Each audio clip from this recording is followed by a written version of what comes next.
pressure and her time put together. That can't hold me down. No. Still can't get me down. Never. Because we can work together. What? And protect the elder. Yes. And uplift the young. And keep Barbados strong. Strong. Yes. We making the best out of every situation. Yeah. With plenty respect for each and every vision. No promises kept, but still be. Me? Man, I grew up in this neighborhood my whole life.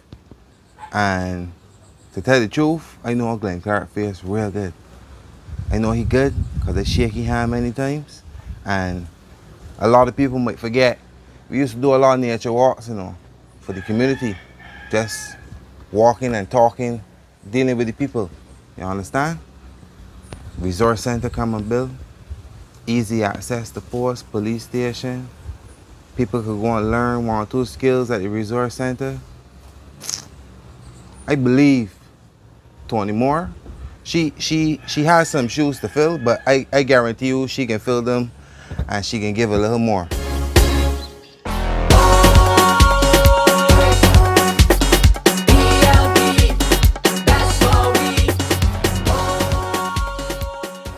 Good night, St. George North. Good night to the ladies in here. Before I really start to get to the crux of the matter, I want to thank Roshana, first of all, for introducing me. I want to thank the constituents of St. George North for giving me their ear for tonight and giving the rest of us their ear so graciously and for accommodating us. But I really want to thank the man who represented St. George North for some 26 years. His representation cannot by any means be disputed. But tonight, ladies and gentlemen, is ladies' night, and I'm feeling right. It feels good to be standing here to support a lady like Tony Moore.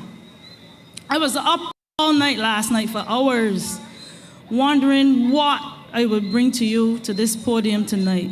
Troubled, and those of you who know me know that I don't be in church too much, but I went to church this morning for divine inspiration, and I get it. I want to testify tonight, ladies and gentlemen. The road to politics and to parliament is no easy one. To be truthful, by the 3rd day of my being in the house, I was in tears wondering what on earth I could have been in my office working. Then I hear shots about which side she on because she got something to say.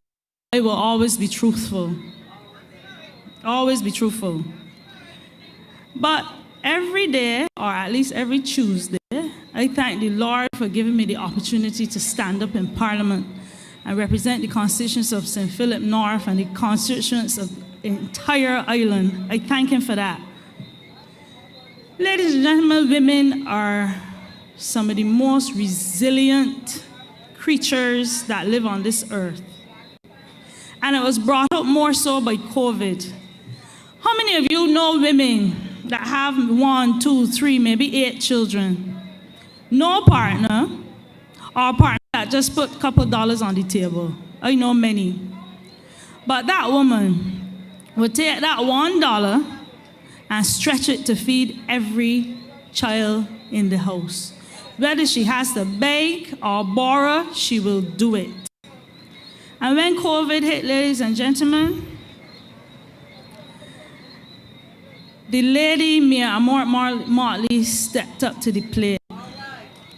True, she had to beg, she probably had to borrow, which you know she did, but she started us on the right road. She started with a table that had nothing on it.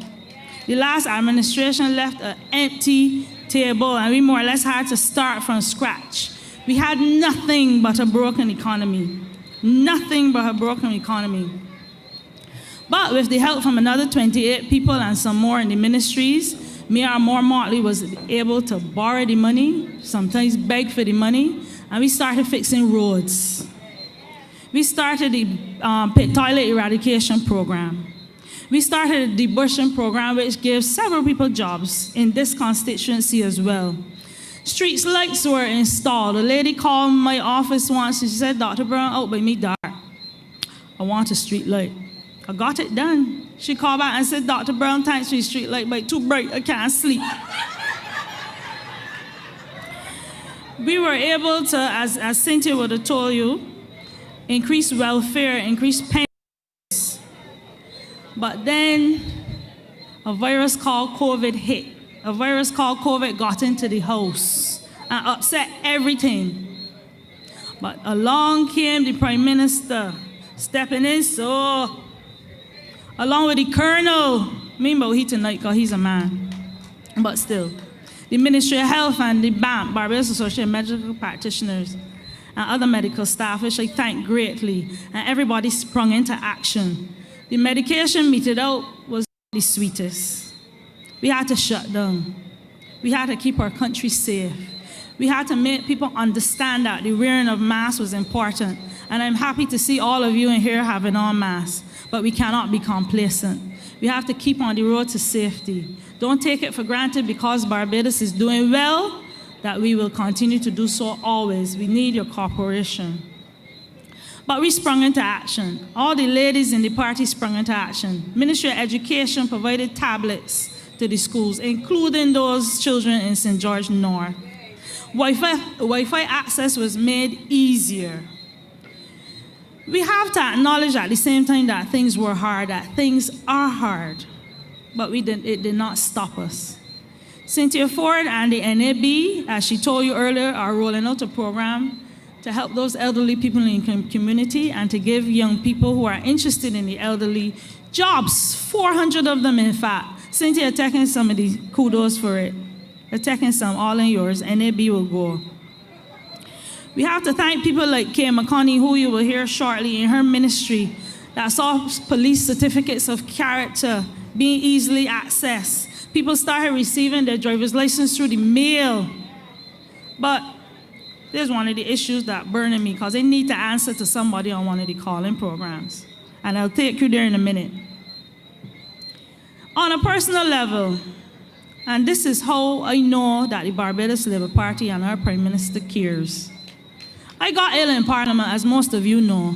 The rumors went around, sounded like I would die, but I don't really plan to die right now. And Parliament had to be shut down. I didn't do it for me. I didn't fight the battle just for me. I fought the battle for the staff in Parliament, the maids in Parliament, the library, because the truth is it was contaminated. And since then, we have started to address sick buildings. You would have heard about 6 Rose Polyclinic, that they had to shut and clean. Some of the primary schools were affected. They're looking pretty. St. John is now a gorgeous primary school. Let's hope it stays that way. But I want to be a little naughty tonight. There was a gentleman that called in on the call-in program and said, if Dr. Brown plays, she said she should resign from Parliament. I got a sentence for he. I have to say to that man, wait for it.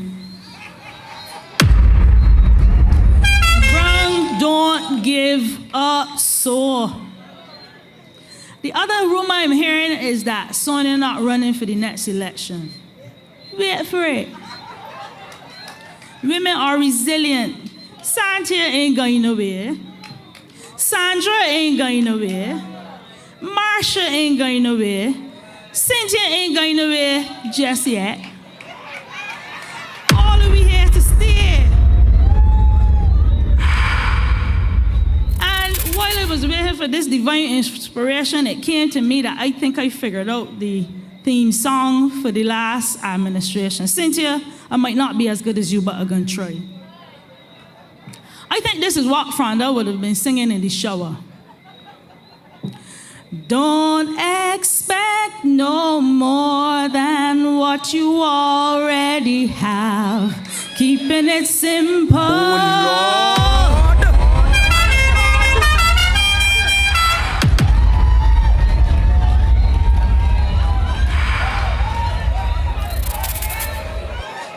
You know what? I ain't got permission for this, but I think I figured out what my next song gonna be. Cause the me and Motley administration just shifting gear. Those of you as old as me might remember this one. Swinging engines all night. Swinging engines all night. Blood-o, first gear. Blood-o, second gear. Blood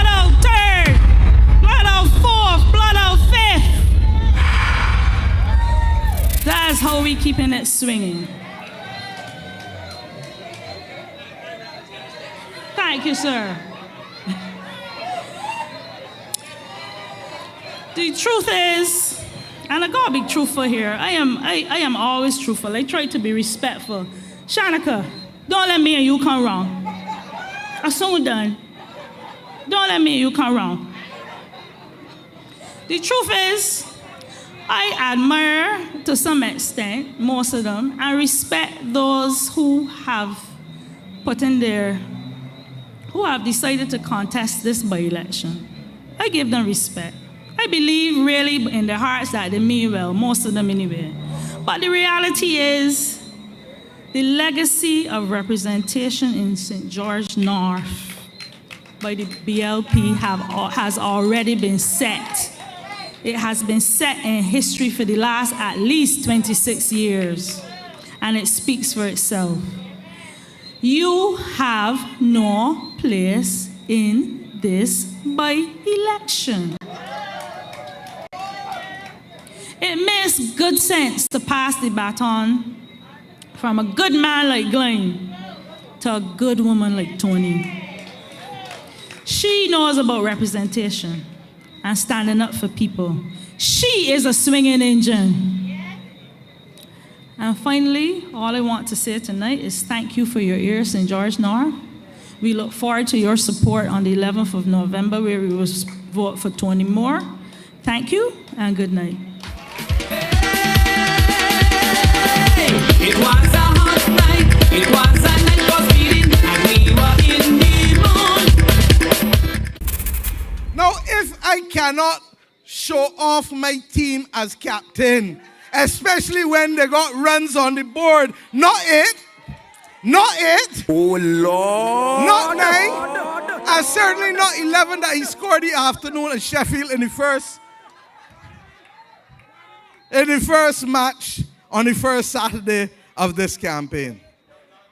I feel proud to be a leader of a political party in this country that can take now 76 years of history and show you where we have brought it and how we have put it up fully for you now to take the next step and to give us more representation. That's what they did. Conspired. That's what they did. They told a whole lot of lies. But God favored me. My character. My character. My integrity. My integrity. My faith in God. He favors me. But it would not not fall. fall. Would not Will not fail. Won't compromise. Won't compromise. God favors me. Amen. At a time when crisis of unprecedented proportions has challenged countries all around the globe, at a time when the countries that see themselves as great are crippled at their knees, at a time when unemployment worldwide is at phenomenal levels, at a time when unemployment in Barbados is above 40%, at a time where preserving the rights of our people is under threat, at a time when the labor movement is under unbridled attack from all quarters, our people need hope. Hope that their interests will be taken into serious account. Hope that the decisions which are being made will respond to the realities of the working man and the working woman and their families. Hope that the promise of enfranchisement which brought this government into power will be a promise kept. If I and my Barbados Workers Union partners and the wider trade union movement are going effectively to fight back and register gains for working people and their families, I could not turn down the invitation to have my voice impact decisions at the table of decision making. As I stand before you, I am not under any delusion that I can change the world. But I must use my brief stint here and my abundant commitment to serving people and the people of Barbados in particular to carry forward my struggle for the grassroots from which I have come. I want those of you who have followed the history of the Barbados Workers Union, and I want you who have followed the history of Barbados' development to reflect, to take your mind back on those periods where the most significant gains have been made for the labor class people in this country. Whenever people are asked, what role has the trade union played in contributing to social and economic development in Barbados? People naturally go back to the NIS Act and Social Security and holidays with pay and the fact that you got severance and non-employment benefit, rights that are entrenched in legislation. How were these rights gained? By people getting on boxes and keeping noise and inspiring fear. It was gained under Sir Frank Walcott, sitting down as a backbencher in the lower house of our parliament. When you talk about gains, it is also natural to go back to the formation of the social partnership in Barbados in 1993, when Sir Roy Trotman was serving as a backbencher in the House of Assembly. So because I come from a real union, not the mock ones, a real union with a real legacy and an outstanding record of service in Barbados over its near 80 years now, I understand that serving as a backbencher will not require me to take off the trade union hat. I come from an organization with a legacy of leaders who have been instruments of positive change while serving in the House of Assembly. We do not have a legacy of being a fly-by-night organization whose leadership sits perched like a paling cock, keeping real noise to get attention, but doing little else. I stand on the shoulders of the real trade union veterans in Barbados, whose words have influenced decisions and who do not seek to inspire anarchy and who have used the power of the people behind them to bring meaningful change to this country. I have not agreed to serve and become a member of the Barbados Labour Party, what I'm saying to be a member of a private club, or to be silenced. I hear a man saying working people have now been neutered because of my betrayal of them. This is the same man who claimed, until making that statement, of course, that he was the only true representative of the workers since Grantley Adams. So if you're the only true representative of the workers since Grantley Adams, how could anything I do, since I'm so insignificant, neuter workers? These are people who you have to listen carefully for their contradictions, because when they talk is go up so and come back down. St. George North, I don't intend to come to you with gimmicks and empty promises. I come to you with a heart that is sincere and a commitment to give my best to ensure that the very high expectations that many of you have set for me, that they will not be misplaced. I can't put it more simply than what was expressed to me in the shop cross there yesterday evening. I was told, you going to win. And I asked, how you know that? And the answer that came back to me was not because you was a Glen woman or a BLP woman. It was simple and to the point. Because we got to vote who could do for who could do something for us. The rest can't do nothing for we. Now that is not coming from me. That is what people are saying. I think some in other camps recognize that too, because yesterday while we were in Flat Rock, they passed through 5 minutes before the rain started to fall. And anybody could guess what happened? They jump in the cars and they roll out while our team stayed the course. I will not take you, the people of St. George North, for granted. I will not ever take you for granted. St. George North, I love you. Together, let us do this. Get more. Support Tony Moore. And when the bell rings, vote for the Barbados Labour Party. Good night, and God bless you. This meeting is for your daughters and your granddaughters.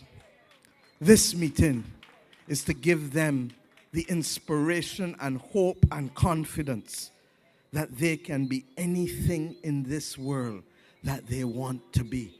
And that when they make it, do not ever come to be the first alone, but come to make sure that you are never, never the last. That is how we open doors in the Barbados Labour Party.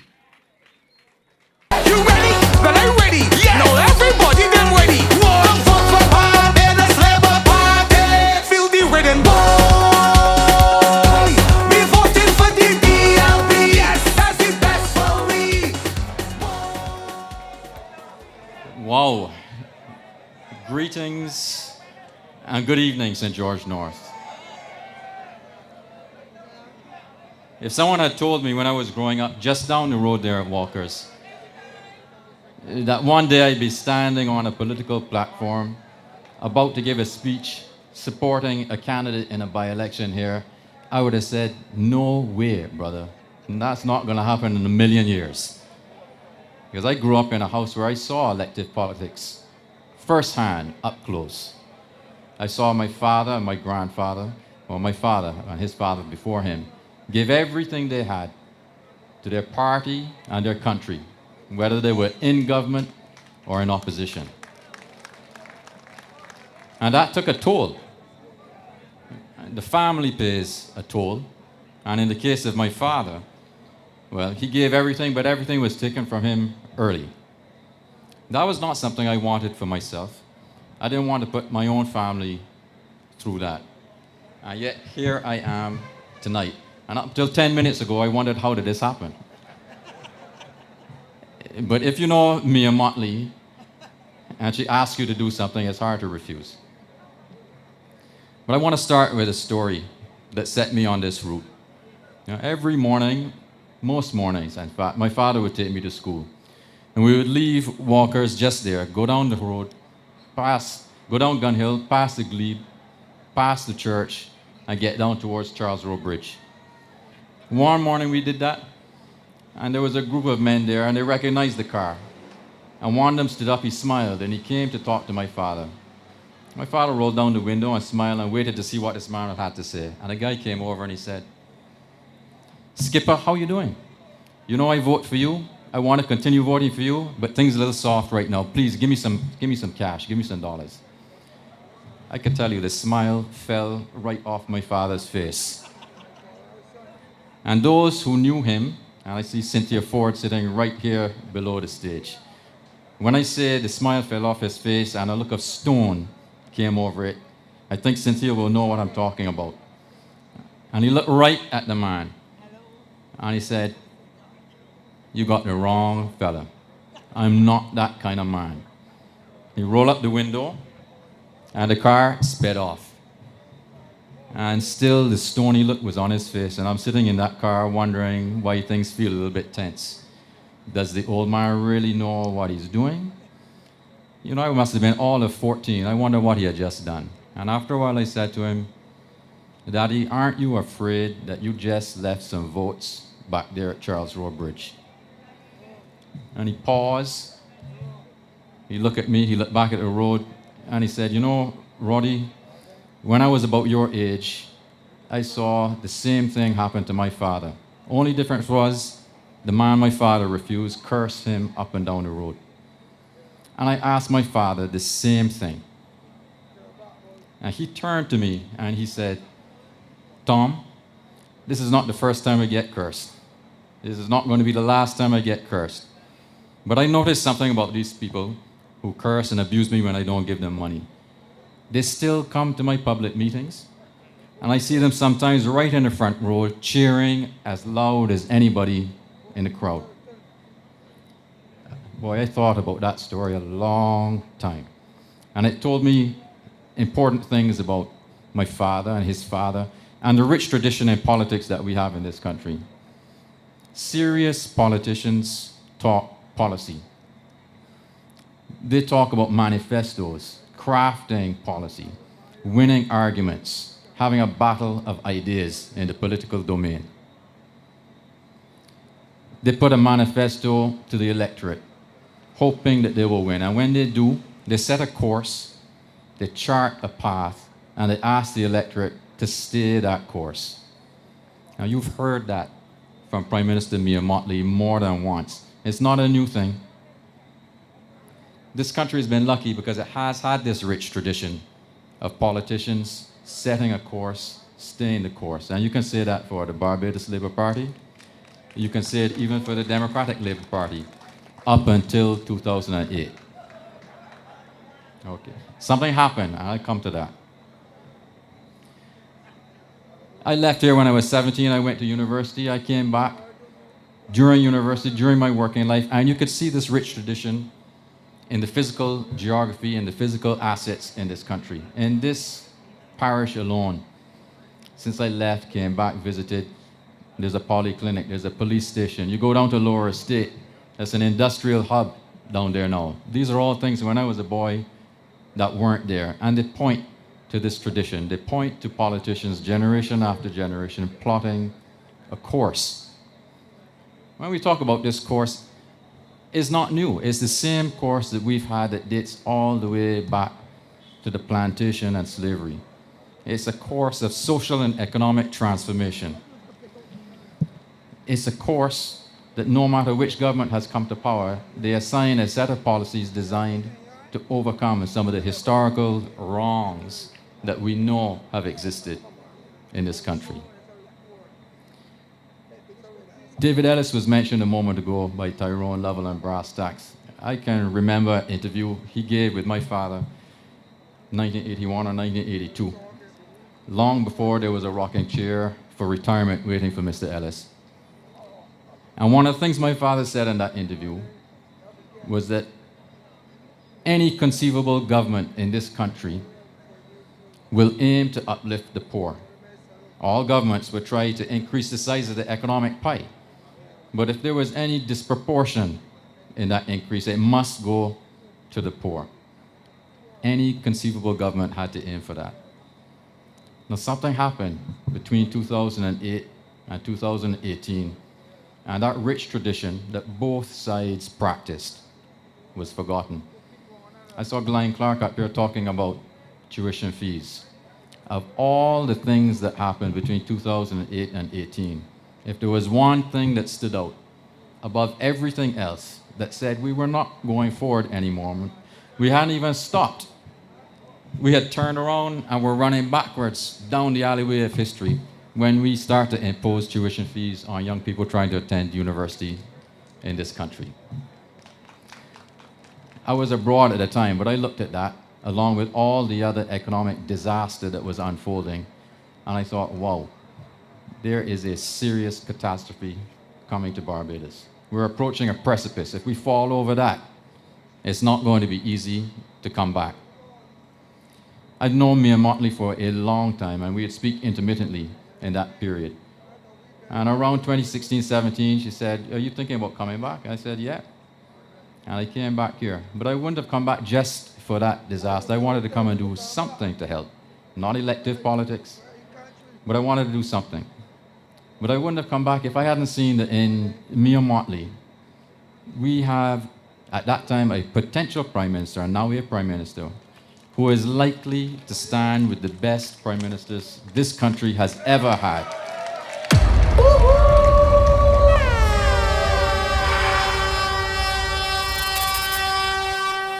10 years in opposition, 10 difficult years. You remember that? That wasn't easy. She took a fractured party and unified it. You think that is easy? She took 10 years and prepared a path for government. She assembled a strong team. She crafted the right policies to get us out of the disaster that was unfolding, especially in the second half of that 2008-2018 period. When I saw that, and she said, "Come," that's easy to say yes. That's a Barbadian answer, not a Barbados Labour Party answer. You want to come, you want to rebuild this country and put it back on the path to prosperity.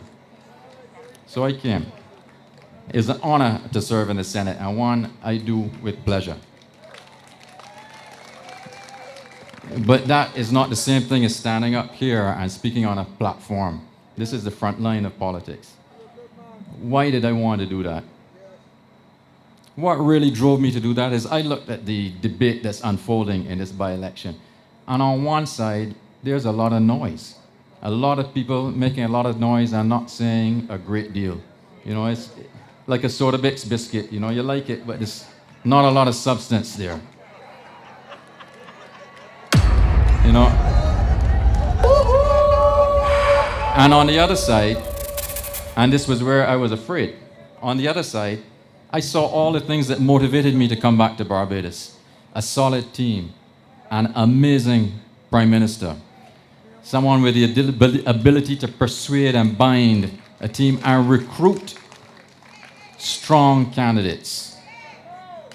Candidates able to stay the course that she has plotted to take this country back from the abyss that it was looking down into. So I stand here for one of those candidates tonight, and that's Tony Moore.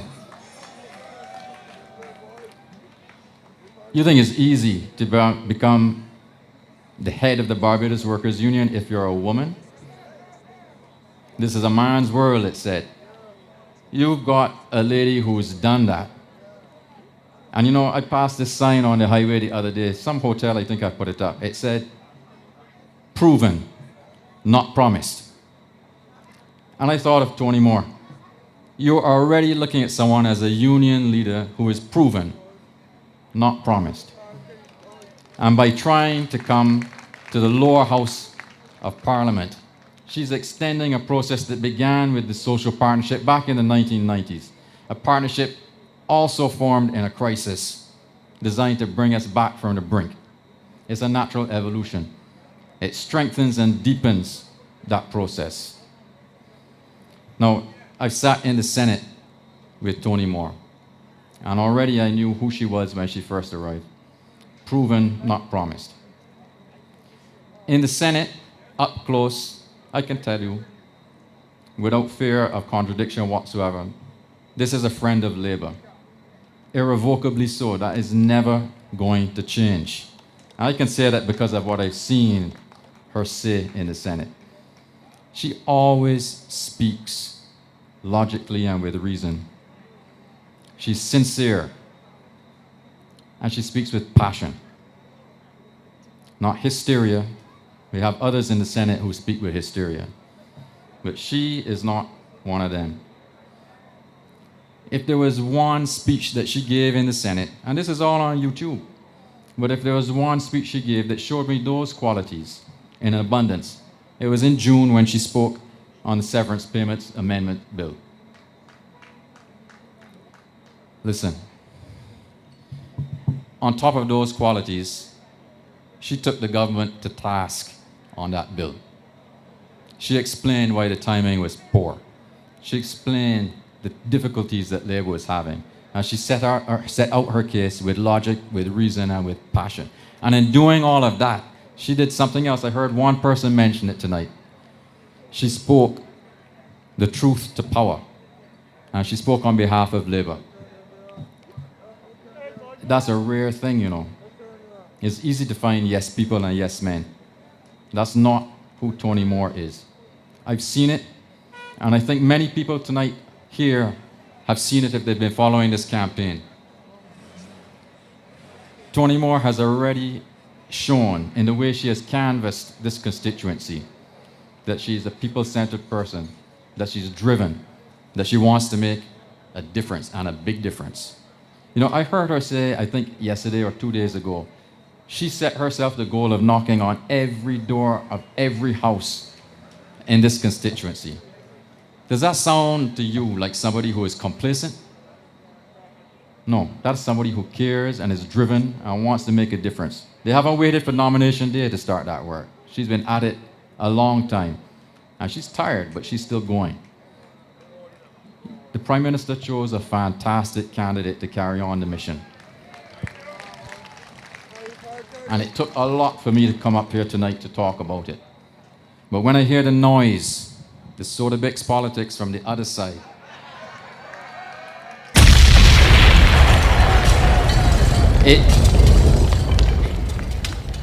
It is important not to forget where we were just 3 years ago.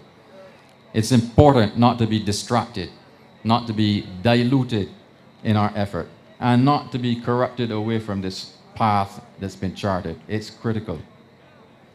Now, I can say all these wonderful things about Toni Moore because I've also seen next to her highlight some of the lowlights in the Senate. And I haven't come up here to be some kind of butcher or anything, but it's worth pointing out that we have an opposition in the Senate that contradicts itself, that is incoherent at times, and has no policies, no serious policies to offer. You know, we had a bill come, the Boss Bill. You probably remember this. This granted civil servants the chance to put aside some of their salary into a savings scheme that paid 5%. You know, the only time you can see 5% in this country is if you are a borrower, not a saver. 5%. In that debate, we had one of the opposition senators stand up and say, this is money printing. Within the hour, the other senator stood up and said, no, this is contractionary, which is the diametric opposite of money printing. How is it you cannot, in a debate, settle the line you're going to take? Two people, you know, before the debate starts. Are these the kind of representatives that you want to see in Parliament? I ask you, you want that? The debate on integrity and public life. We heard the leader of the opposition in the Senate say that it was too intrusive. It didn't need to cover civil servants or the public sector. You only had to cover the 30 who are in the House of Assembly, because if there's any corruption, he said, it's going to come from there. Leave the public sector alone. Okay. 2-3 weeks later, we have the Public Service Bill. The same senator stands up. This time he's recounting a litany of malfeasance and corruption and misdoing, wrongdoing in the public sector by civil servants. How can this be? 1 week, there's no problem in the civil service. Integrity doesn't matter. Next week, oh my God, the place is rotten with corruption. And so it goes on and on and on. They say one thing, they contradict themselves literally moments later. I saw yesterday the PDP or the PPDDP, whatever they're calling themselves. I gotta say that because when I look at their logo, there's a P, there's a P, there's a capital D, and there's a small d. I don't know which out of democracy and development is the small d, but anyway. They said they're gonna participate, then they're not gonna participate. So the choice for you should be clear. You have a serious candidate who, along with the Prime Minister, has told the world, we want to be a serious country again. Rich tradition, serious administrators. And on the other side, well, you don't have that. And come the 11th of November, you can send two messages. You can tell the government, we're still with you. 2.5 years ago, 30 love. That's a lot of solidarity. That's a lot of faith to stay the course. If you don't turn out in numbers to say that again, we're going to wonder. You need to come out. You need to vote. It's not a foregone conclusion. And you can send another message, and this is a message to the opposition, and it's a message that's very important for our democracy. The cupboard of your ideas and policies is empty. It's bare. It's bereft. There is nothing in it. Once again, go away. Rejuvenate yourselves. Develop some policies and ideas, because the country needs that. Even the government needs that. If our democracy is to thrive, it's because there's a competition of ideas. Go back and craft these ideas and stop trying to distract everybody. People of St. George North, vote Toni Moore. Vote the BLP and vote for the government. Stay the course. Thank you and good night. I want you to touch your face. You see the mask? Understand that the world has changed. And understand that it isn't changing back. understand that the future is not coming, the future is already here. And what has happened is that when the Mayor Moore Motley-led administration took office, we did not just come to first rescue it from the Democratic Labour Party's hand. We did not just seek to recover it for those of us who are Barbadians right now. We especially came to transform for the next generation of Barbados. I want you to understand that over the course of the 82 years, this Barbados Labour Party has produced outstanding women out after outstanding women. They have done so from the days of Dame Ermi Bourne. And I'm blessed tonight to see Dame Billy Miller as well, who will grace the stage after.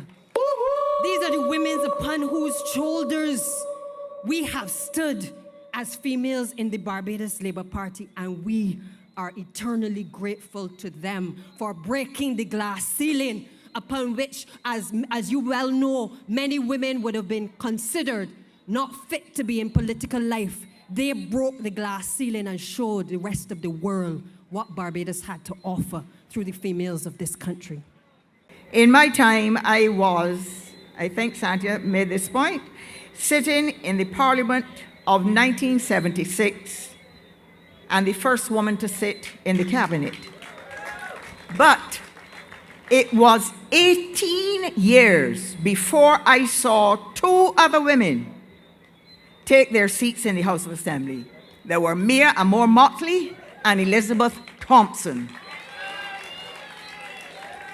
And it was a very moving moment for me because I knew then that many more women would be bringing gender balance in the years ahead. And I was correct in my judgment. I see them performing so well tonight.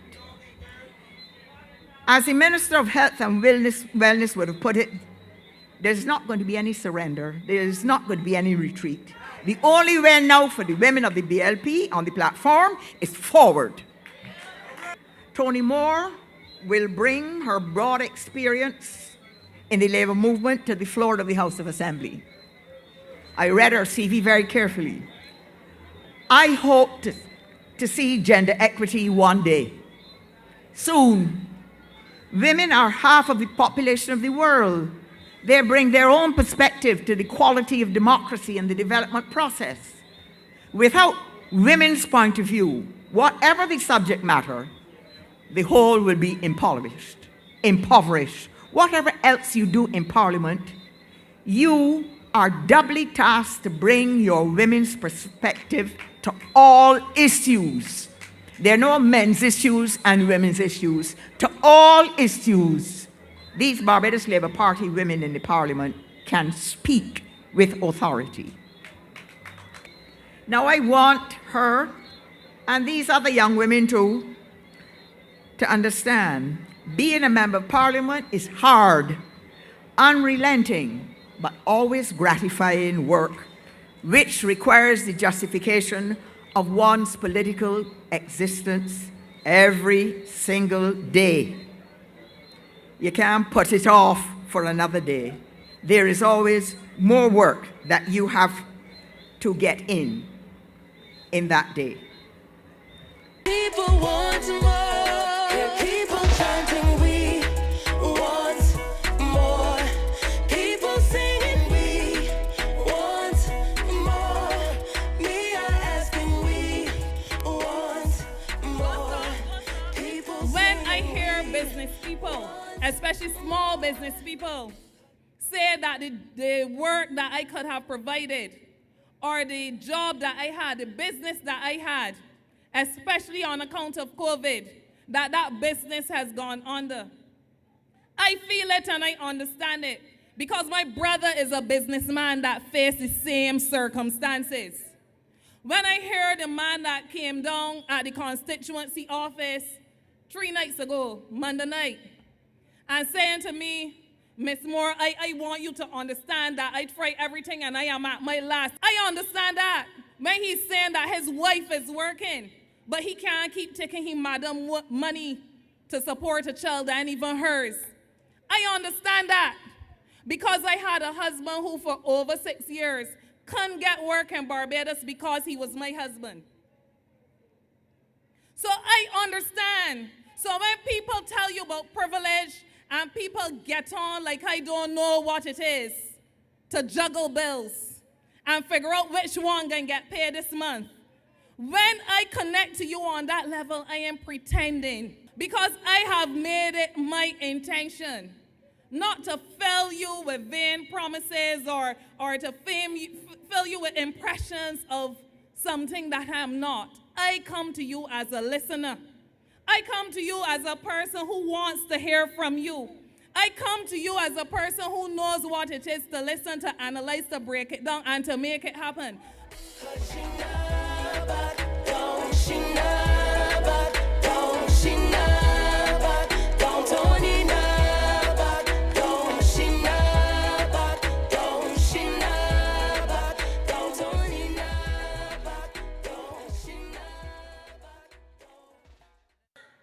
I want to say to you tonight that we fully endorse Tony Moore. You must come out and vote for Tony because I am endorsing Tony. I have endorsed her. I have made the point that when you elect your MP, you elect a member of parliament. You elect a member of parliament who must come up there and speak on your behalf. If you have elected a man and he cannot, or woman, and he cannot speak on your behalf, or you do not hear him speak in parliament, vote him out next time or her out. You must. Because it was at that shop, Barton shop, that we were told years ago that we would never be like Russell Lowe and Ear Hopping. In those days, we had 2 MPs that never said anything, could not speak. And we, the people of St. George, made the point that anytime we have to elect a member of parliament, you must have voice. You must speak on the people's behalf. You must speak on the people's behalf. I want to say to you that when you see Tony Moore here walking through, you know you have a woman of strong character, a woman who cannot be bought, who will stand up the same way I stood up for you, the people of St. George North, over the last 26 years. Dear what kind of town I wanna do? I born and raised in Flat Rock. I say hometown boy. I born and raised in St. George North. And dear what kind of town I wanna do? I work with more now and more forever. I know we rest. I don't see rest. I see more than rest. You see this by-election that coming at November 11th? What we working with? More! What we working with? More! I'm going to town anymore. I'm going to town anymore. More is what we working with. Nobody else. I don't see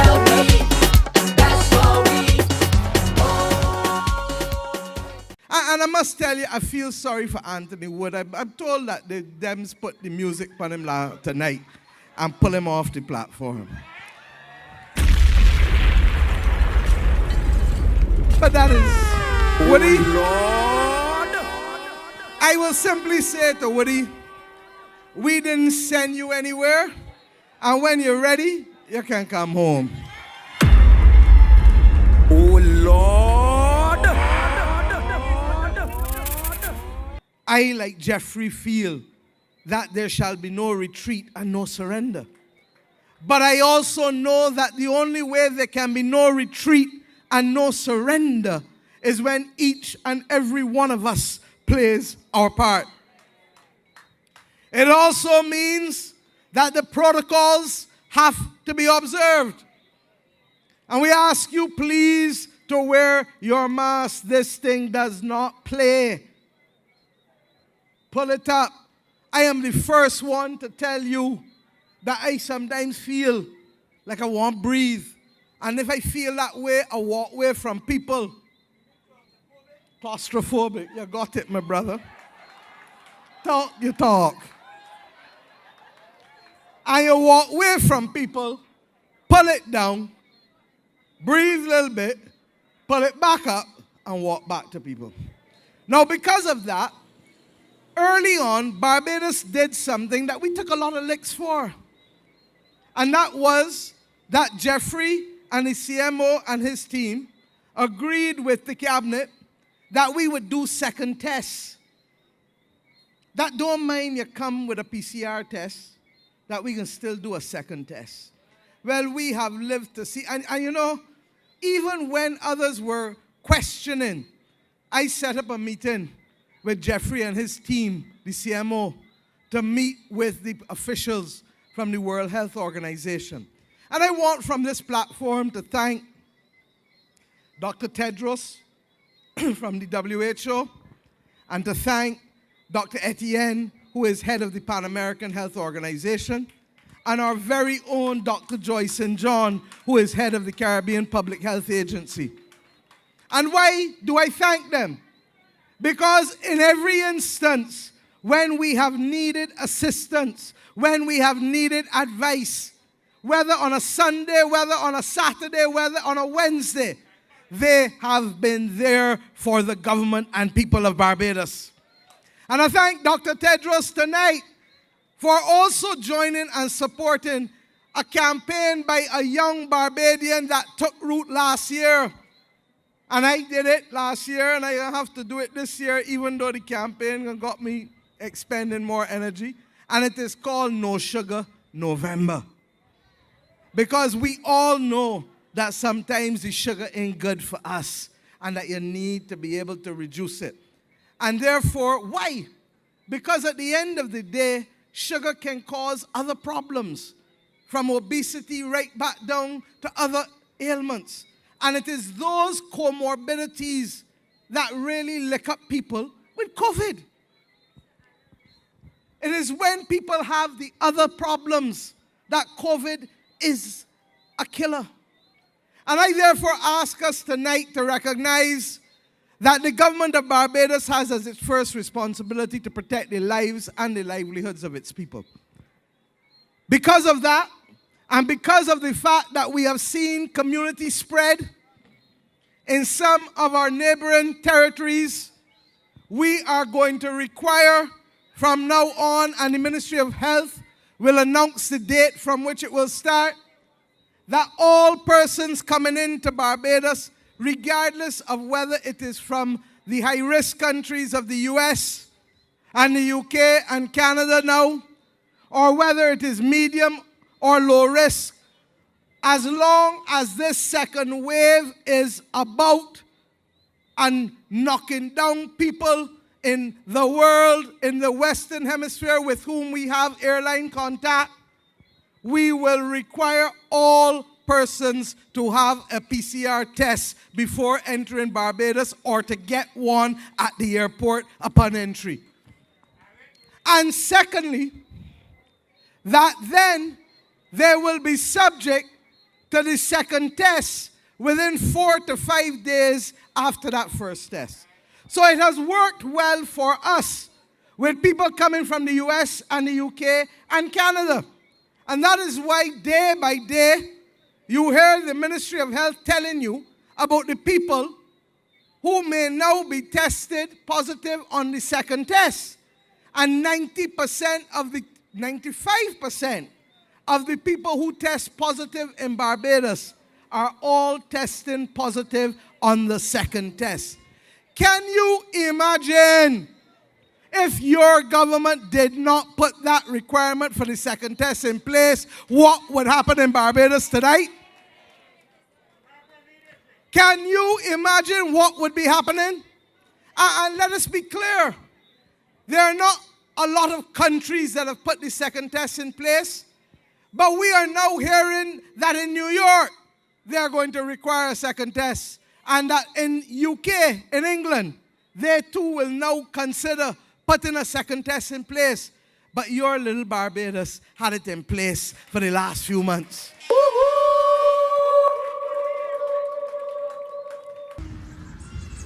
Being the youngest sibling, I can say that I've known Tony all my life. And the reality is, yes, we grew up in St. John, but growing up with my parents, the values that we were taught, we were taught to be real. We were taught to be honest. And one of the things that I like most about Tony is that she is real. She will not make a promise that she doesn't intend to deliver on. And, you know, keeping up the family name, she's about giving more. And St. George North, for me, we've been a part of St. George North for the last 30 years, having come here with my dad as pastor in around about 1990. And I can say that she, as a part of St. George, she understands St. George North. And I am looking forward to the journey that she will take with St. George North and the lengths and what she will deliver to St. George North.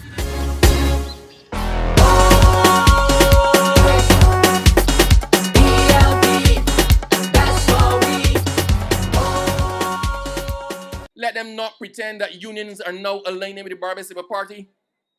Prior to the last election, every single union in Barbados was clamoring for the removal of that inept and incompetent and corrupt government. Every single one. The union brought tens of thousands of people out onto the streets with us to march for a change in government. Let us not forget that. It is 2 years, 5 months, and 18 days between the last election and this by-election.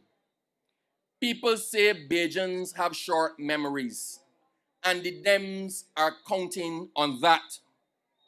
But 2 years, 5 months, and 18 days is too short a time to forget sewage all about the streets of Barbados. 2 years, 5 months, and 18 days is too short a time to forget the abuse of the workers and the working class in Barbados. 2 years, 5 months, and 18 days is too short a time to forget all of the hurt and the pain that drove us into the streets to protest the last government.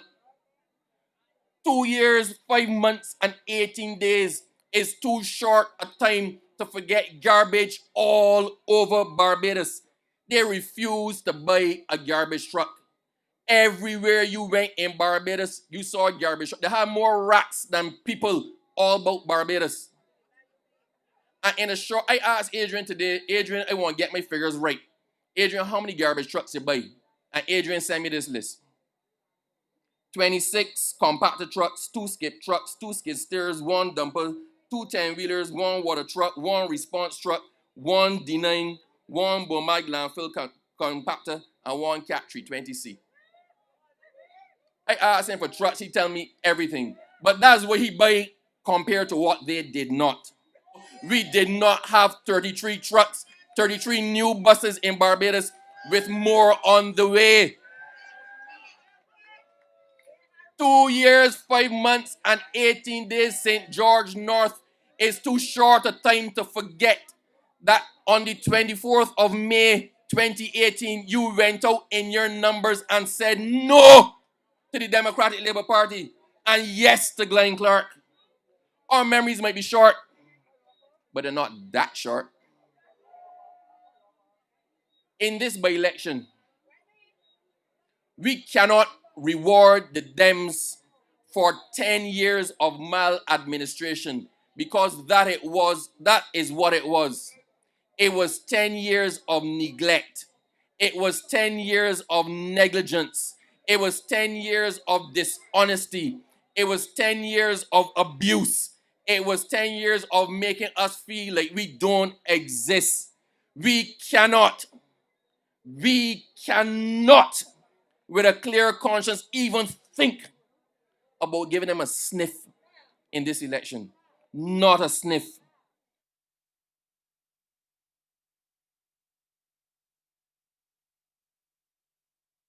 Fast forward to 2014.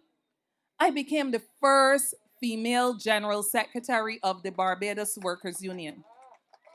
You would think that people who had an ideology for working class people and improving the way of life for all and empowering people and empowering women would see that as an opportunity to align themselves with the BWU. But instead of that, for 4 years, what I worked under, trying to pursue partnership, trying to make headway on behalf of workers, and for 4 years, seeing it being shut down time after time after time under a Democratic Labour Party administration. And I'm not here to talk politics. I am speaking facts to you. Not once did that administration give Labour a chance. In fact, when Labour went to them petitioning time after time after time, we got rejected. And here's when I come to the 5%. Because this campaign, for others, not for this campaign, not for the BLP campaign, but for others, what this campaign is about is trying to smear the reputation of others, mainly this candidate. But I want to tell you something about that 5%. In 2012, I was not General Secretary yet, but the former General Secretary, Sir Roy Trotman, wrote a proposal to the permanent secretary in the Ministry of the Civil Service. That's the protocol. Asking for an increase for civil servants. And I want you to listen to this carefully, because when you hear the lies, you must be able to respond to it. In 2012, we asked for a 5% increase for people who are at higher salary levels. And for the ones at the bottom, we asked for a 7.5% increase. Fast forward to 2016, because nothing happened between August 2012 and May 2016, when I now, as General Secretary, recognizing that 4 years had passed and public servants still didn't get a cent more in their pocket, I asked for more. That's my name. I asked for more than the 7.5% and the 5%. So I submitted a proposal of 15%. What did I say? A proposal of how much? So when you hear people going about saying that I asked the government for 23% and came under Mia Mottley administration and settled for 5%, that is good. That is what we asked public workers for, COB for, FCIB, ADM Mills, whatever. All 208 divisions of the BWU. It is an indicative position, and we asked for a 15% increase.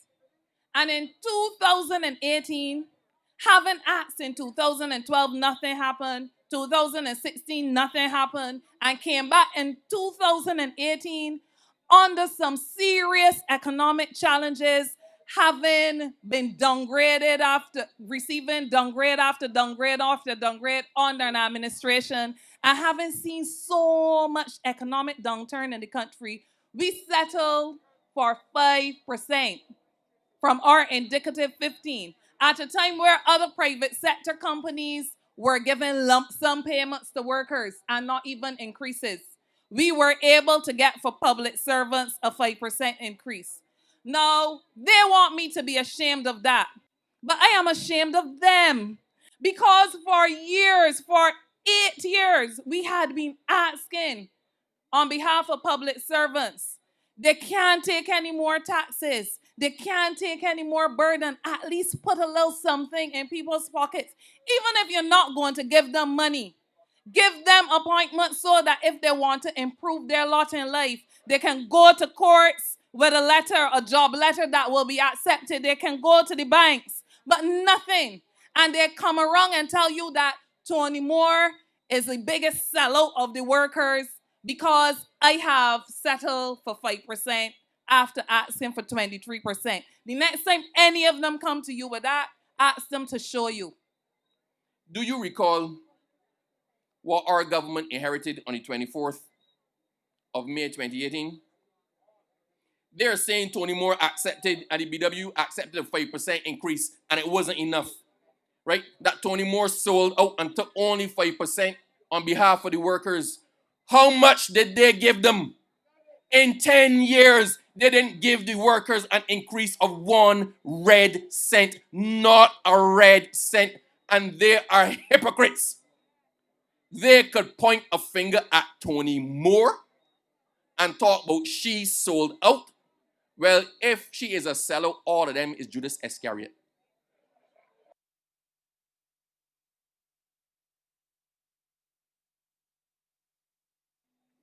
It's as if people hear politics and all of a sudden they start to think about the things that they can do to trick people.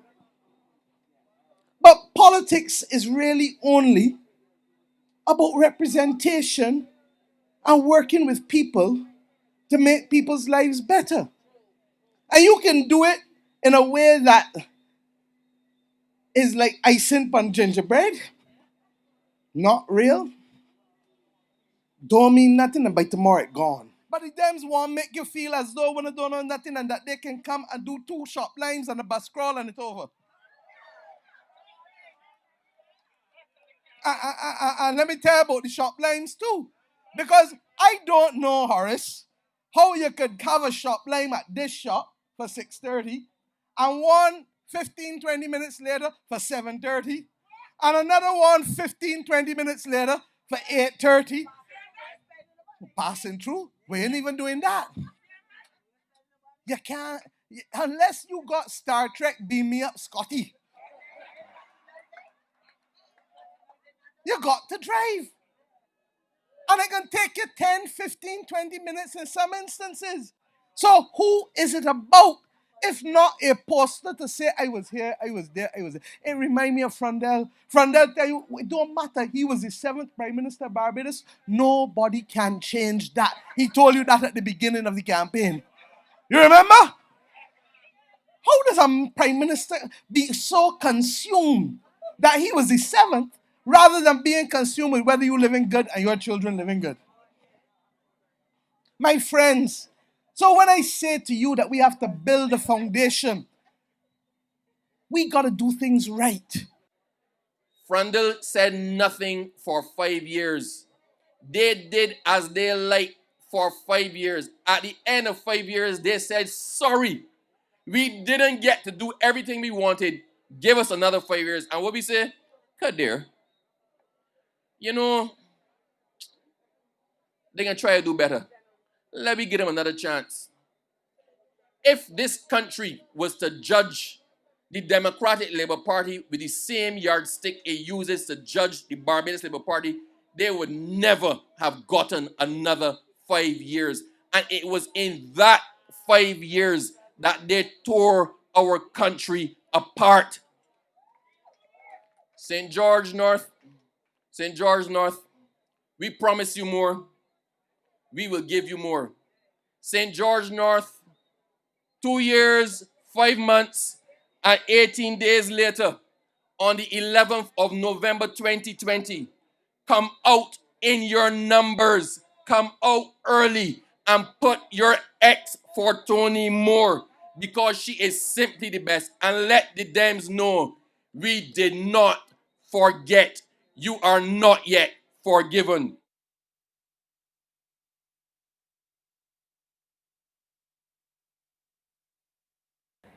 Good evening, St. George North. Good evening to the people on the stream. Good evening to the Reefer family, which has made a contribution to this country. And we acknowledge that contribution and pay you respect. And therefore, it is sad to see a member of your family not associating themselves with the party that has done less for this constituency, not more. This is a historic evening, not because it is an all-female platform, because the NDP did that maybe 20 or so years ago. What is historic about this moment is that the niece of Ermi Bourne, who was Barbados's first female MP, stands on a Barbados Labour Party platform with the Grand Dame of the Barbados Labour Party, Dame Billy Miller, forming the bridge with Mia Mottley to the generation that you saw tonight, to Sandra Bradshaw, to Marsha Cattle, to Sandra Bradshaw, to Marsha Cattle. quick before it blow away. Cynthia Bradshaw to Marsha Cattle, to Sandra Husbands. Thank you. And that's the present generation. And then acting further and looking to the future for those who will serve after us and in this generation, but they will then form the link to the next generation. Tony Moore, to people like Roshana and Shanika. What you are seeing tonight, the Democratic Labour Party cannot do. And you know why it cannot do it? Because to this day, we can stand up and have a platform of female ministers, of former ministers, of MPs, of senators. The Democratic Labour Party has had one female minister in its history. One.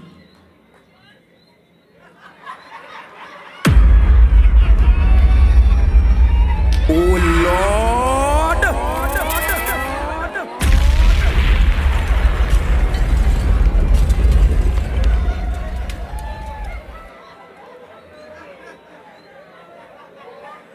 This is history being made. And as my Prime Minister said, you will, in time, some of you who are young and some of you who are passing on will say that you stood here tonight and witnessed history. And it isn't just that we are women. It is that we are women of whom you can be proud, because we came out of the bosom of Barbados and of the belly of the Barbados Labour Party. It is particularly moving for me to speak here because my mother grew up short there just below the St. George Parish Church in the house of a man called Bertie Haynes. And when she got to her early teens, he was her uncle. Her family was poor. He was not poor. He was comfortable. He had no children. He had a son called Son. He had no daughters. He loved my mother. And I thank God that she is alive tonight, because I didn't think she would be. And my grandmother, my father's mother, came to St. George from St. Michael and took her out of her uncle's house. She had barely turned 13, and put her to work as a maid, cleaning houses, cooking, helping to support her family. And I became a Labour Party supporter partly because my mother said to me that when Grantley Adams became leader of Barbados, her life changed. She knew what it was to get time off. She knew what it was for legislation to change her life to one of dignity. I can tell you of the night that my mother, my sister, and I walked from the St. George Parish Church in darkness. And I say in darkness because we take electrification now for granted. Narrow roads, walking, heading to St. Michael. There weren't a lot of motor cars then. People didn't have a lot of TV then. Everybody got cell phone now. Passing people, every now and then you see a house with a TV and you know the house that had TV because people would be standing outside looking on at what was showing. And I watched in '76 when Billy Miller and Tom Adams and others came, and Henry Ford, and I watched how they transformed Barbados. I watched how St. George was transformed. I watched as little children who were called bastards because their parents were not married. I was one of them. And the Labour Party changed that legislation so that every child in Barbados could have dignity. I watched as the Labour Party allowed women who had lived with men for years and the men could walk away and tell them, I'm done with you. Said, no, not that can't happen. You got to get them something. They put the labor, they put the sugar, they put everything into the relationship. Get them $1. I watched the Barbados Labour Party change that. I watched this country develop. I watched this ABC highway open up.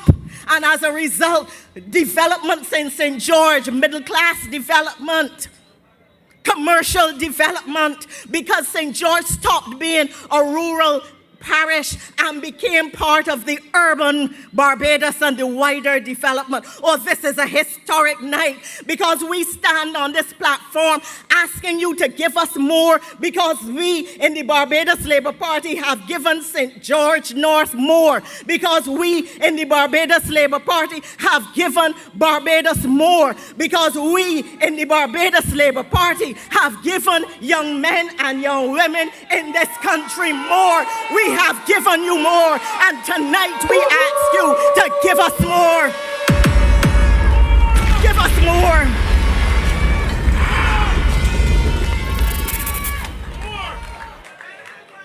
When I hear her speak, I know she is deserving of being elected. When I hear her speak, I know that she is not the puppet that the Democratic Labour Party want to make her out to be. I see a strong, independent woman, bright, articulate, a woman who wants to give her country more, a person who has served working class people in this country and has said that she will bring her energy, her intellect, her skills, her ability to give this constituency more. And so I ask the Democratic Labour Party candidate tonight, because he is a person who knows what it is to lead. Tell me who your leader is. Tell me what your leader stands for. May I have some water, please? Tell me who your team is. And let's start there. Thank you so much. All right, sweet boy, so I like cold water with ice in a cup. Thank you. But I'm grateful, I'm grateful.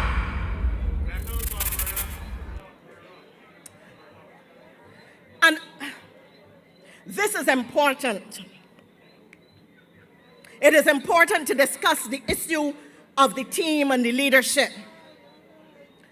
Mia Amor Motley and Henrietta Elizabeth Thompson ran for the first time in the 1991 campaign. We both lost. I was beaten 5-1. You don't get beaten worse than that in politics. I did not run away. She did not run away. We returned to our constituencies, went back to the people who rejected us and said, here we are willing to serve. We have a woman tonight leading the Democratic Labour Party. We hear that she lives in St. Michael. She ran in Christchurch. They rejected her and she ran away from there, and now we hear she heading north toward the cement plant. Oh Lord! What are you going to stick at when the going gets tough? The tough get going. When the going got tough, Verla ran away. When people reject you in a constituency, when you want to serve, you come back and you say, here I am. Don't run about Barbados looking for holes. What strength of character does she have as a leader? When things get rough in the country, how is she going to deal with it? Listen, about a week or so ago, I heard her say that she heard or she saw or she was told that Tony was walking about in St. George months ago. To tell you the truth, if I wasn't wearing a mask, you would have seen my tonsils because my mouth drop open. Why is it that if you are a leader and you know that the government has put a candidate in place and is walking around canvassing a constituency 3 or 4 months ago, that you would wait till a few days ago to look for a candidate? How are you going to prepare a country when you see crisis coming if you sit down and do nothing? Of course, she was trying to save her own skin because she was trying to secure the leadership. But you cannot be focused on yourself. In the middle of the COVID crisis, the Prime Minister had surgery. She didn't focus on herself. She got up. She came out. She spoke out. She worked hard. She determined what agenda the country would have, and she talked us through it.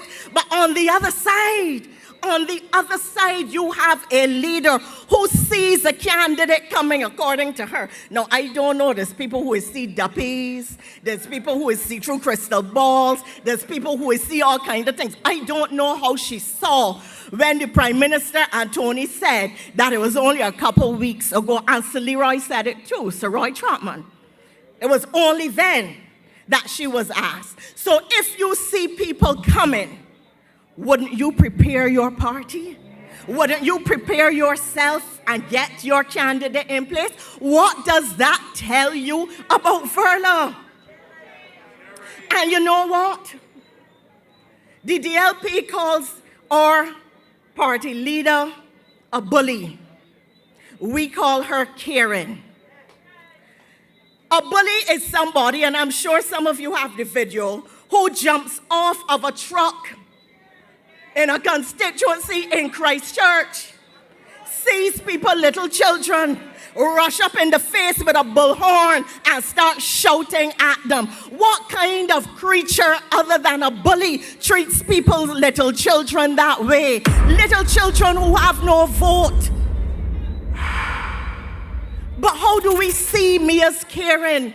We see it when there's a flood in the city, not in her constituency, and she gets out of her bed with a pair of boots, wading through water, going to the houses, checking on the people, making sure that families and children are safe and well, finding out if anything can be done for them. We see her caring when a hurricane is headed toward the country and she in the defense force with people parceling out the food. When she could be home with her security, safe. She is saying to Barbados, I am here to serve. Who is Verla tonight? And what interest is she serving? Whose interest is Verla serving? They tell us that Motley is a talker. She don't listen. She is not a listener. But here is a woman who evidently, by the policy she has put in place, has seen and heard the cries of people, the cries of those in the tourism sector, the self-employed, the private sector, the adoptive families, the Hampers program. This is a woman who has elevated people at every level. They call her elitist. We say that she is not. But you know, this elitist argument is the same argument that the Democratic Labour Party tried in 2018. They forget that Errol Barrow himself said that he was part of the social elite of Barbados, born on a plantation, born with a gold spoon. The truth is, I don't care if you are born with a gold spoon. a silver spoon or a platinum spoon. If your policies are going to transform Barbados and make a difference in the quality of life, in the education, in the health, in the social and economic circumstances of people in this country. Freundel was not born with a gold spoon or a silver spoon or a platinum spoon, but he did nothing for the poor people out of whom he came. He made people in this country poorer. And when the time had come to give relief, he gave none. Verla is exactly like that. She was in the Senate when Tony was begging for something for the workers. Verla was silent on those matters, supporting DLP policy that did not allow salary increases for civil servants. Tony Moore fought for that. Mia Mottley, the caring Prime Minister, gave those increases.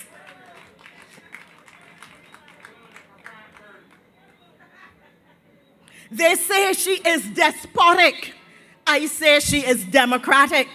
Here tonight, black, white, young, old, Indian, rich, poor, BLP, DLP, no affiliation. Look, not only is she democratic, but she has sought to elevate all kinds of people. West Hall will now have his own statue. Groiner has a highway. People that under a Democratic Labour Party would never have been recognized. West Hall served the Democratic Labour Party. They didn't think they should do anything for him. So let us understand that what we are looking at is a situation where the Democratic Labour Party is hoping to throw enough dirt, enough doubt, enough fear to stop people from supporting the Prime Minister and the Barbados Labour Party. And the way they talk, you would doubt your own eyes and mine. Consider, for example, that they have spent weeks criticizing a misspeak by Brother Delisle. Why? They have to focus on him so that nobody will remember that it was the Barbados Labour Party who elevated Sagari to the status of national hero. They have to focus on a simple error for which an apology was made so that nobody will remember that it was the Barbados Labour Party who built pavilions and created playing fields and sporting facilities all over this country. They have to focus on a mistake so that nobody will remember that it was the Barbados Labour Party that promoted the cricketing legends in Barbados. They have to focus on a simple slip of the tongue, not made with malice, in a situation where our policies reached out to sports persons, building new facilities, financing cricketers so that at every season of their sports career, they have support. If policy to give jobs to cricketers from which the candidate for this area benefited. A policy to give duty-free cars to cricketers and other sports persons from which others whose name you know benefited. If you were allowed to focus on the real issues, you would remember that Colin Spencer was manager of the National Stadium when there was a decaying, dilapidated, dropping down National Stadium, when there was no stadium to serve sports persons in this country. And the Democratic Labour Party had the gall at the launch of their campaign to come and put their boxy toward the stadium and the bush and the faces towards the duppies at Two Sons and curse Mia Mottley and the Barbados Labour Party past her birthplace. They call me Mother Sally. Well, you know the song Daddy No Land? Mother Sally No Land.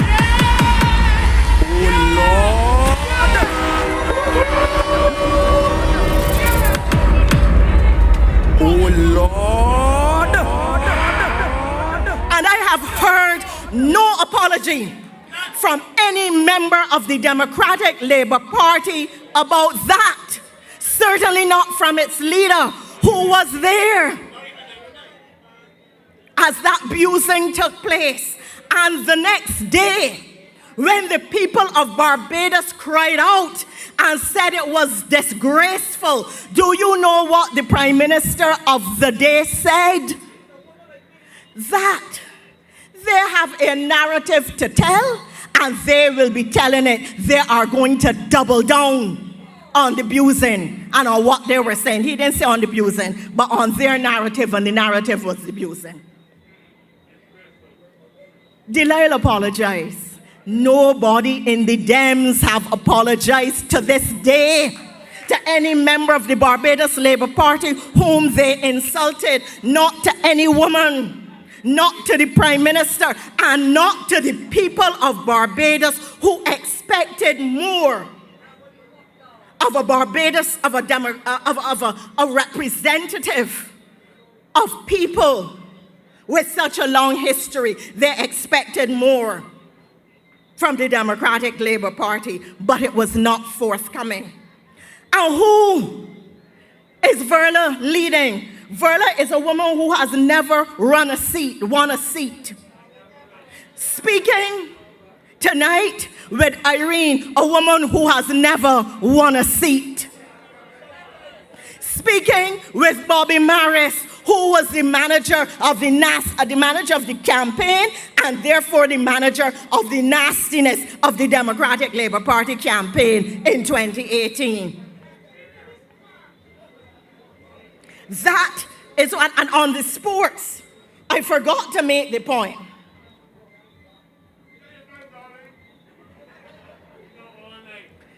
You might, but I don't. If the Democratic Labour Party were challenged on sports, apart from the defunding, the dilapidation, the decimation of sports in this country, they would have to explain why it is that when a former Barbados Labour Party government gave the cricketing legends contracts so that they could live comfortably and so that they could go to the schools, to cricketing grounds, to meet young cricketers, aspiring cricketers, to mentor and guide them. One of the first acts of the Democratic Labour Party was to fire Sir Everton Weekes. People would remember that if the Dems weren't so busy focusing us on Delisle. But you see what is the DLP politics of distraction. So they distract you from the issues, from the real concerns, from the real wrongs, from the true insults, from the genuine injuries that we have suffered at their hands. And they create something else for you to look at and focus on. Who else is on the Democratic Labour Party platform? Well, one, Anthony Wood.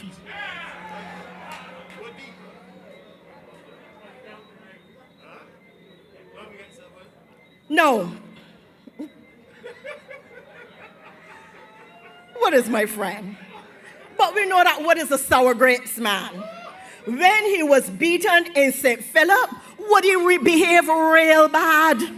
People remember that. He got vexed with the electorate because Wood feels that nobody is to reject him. You got to much him up. You got to love him up. You got to touch him up. You got to be saying all the time, Woody, you're good. Woody, you're good. Woody is the best. Woody, you help a lot. Woody. That's what he wants. Oh, Lord.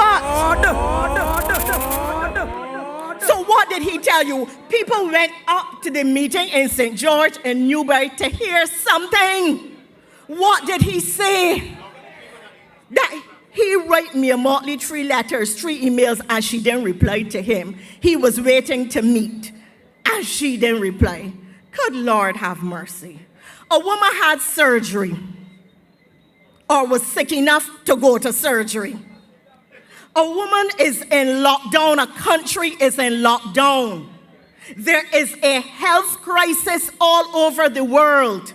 She is trying to chart a social and economic path to keep a country safe, to walk the fine line between keeping activity in an economy and shutting a country down completely. And she does not immediately respond to him. So he joins or goes across to the Democratic Labour Party. Who does that? You mean you can give her a couple days, a couple weeks? You don't know who she is meeting with. If she is contemplating the matter, you could not say, well, PM, you're treating me a little scruffy. You tell you I want to talk. As man, I want to talk to you. Not Wood. Wood leaves. And then he tells you that he went to school barefooted. Wood, you are not the only person in Barbados who did. But the Barbados Labour Party came to government to stop people from walking barefooted. We came to give dignity to the poor, honor to the underprivileged, respect to the ostracized, courtesy to the alienated, and upliftment to every Bajan. So it does not matter what if you went to school barefooted. That is in the past. The Barbados Labour Party is ensuring that even in COVID times, not another person will go to school barefooted. And it doesn't matter that Mottley has shoes, because what she has in her heart is caring for the people of Barbados. And you knew who Mia Mottley was when you were serving the Barbados Labour Party. You knew who Mia Mottley was when you were fighting for us to come to government. You knew who Mia Mottley was when you were on the Labour Party platform, blistering the people who you are now standing up with. What foolishness are you talking? I firmly believe that if his name had been Minister Wood, he would have never left the Barbados Labour Party.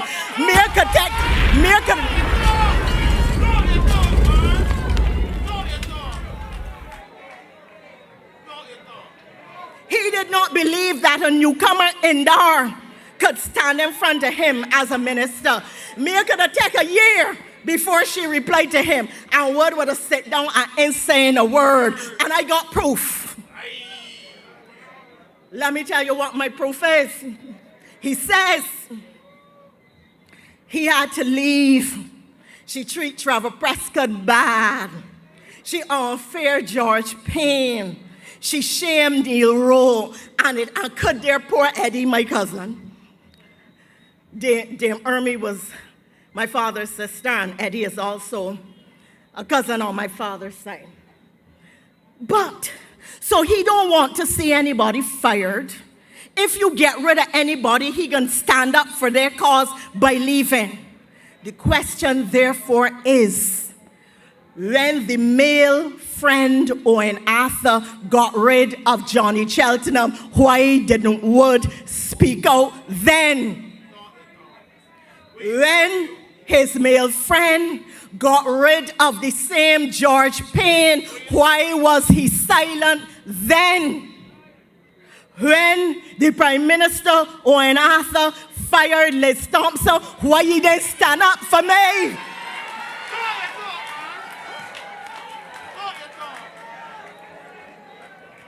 So he come to a Democratic Labour Party platform to bring justice to people who have been unfair, when people were unfair in the past by a male prime minister. He didn't call that prime minister a dictator. He didn't open his mouth.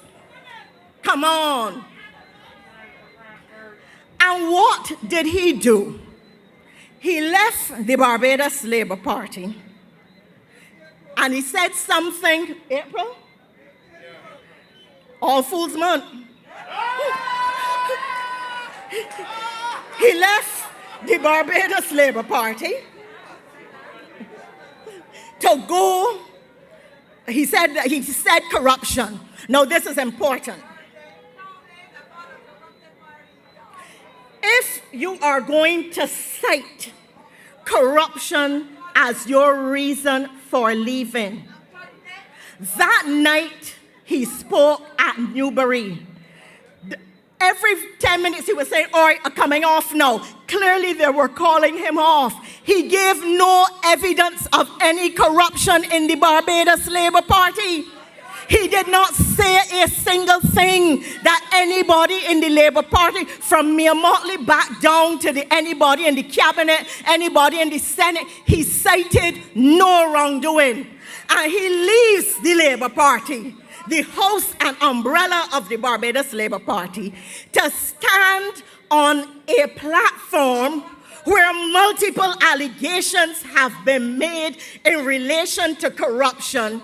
And corruption has been proven because a former minister is now a convicted criminal in the United States, having been investigated by the Federal Bureau of Investigation and found guilty by a jury of men and women. So he leaves the Labour Party saying he got a problem with corruption. And that is the platform that he goes to. Man, look, he would be better off if he had joined Mitchell. Oh, Lord. He would have been better off if he had joined Mitchell.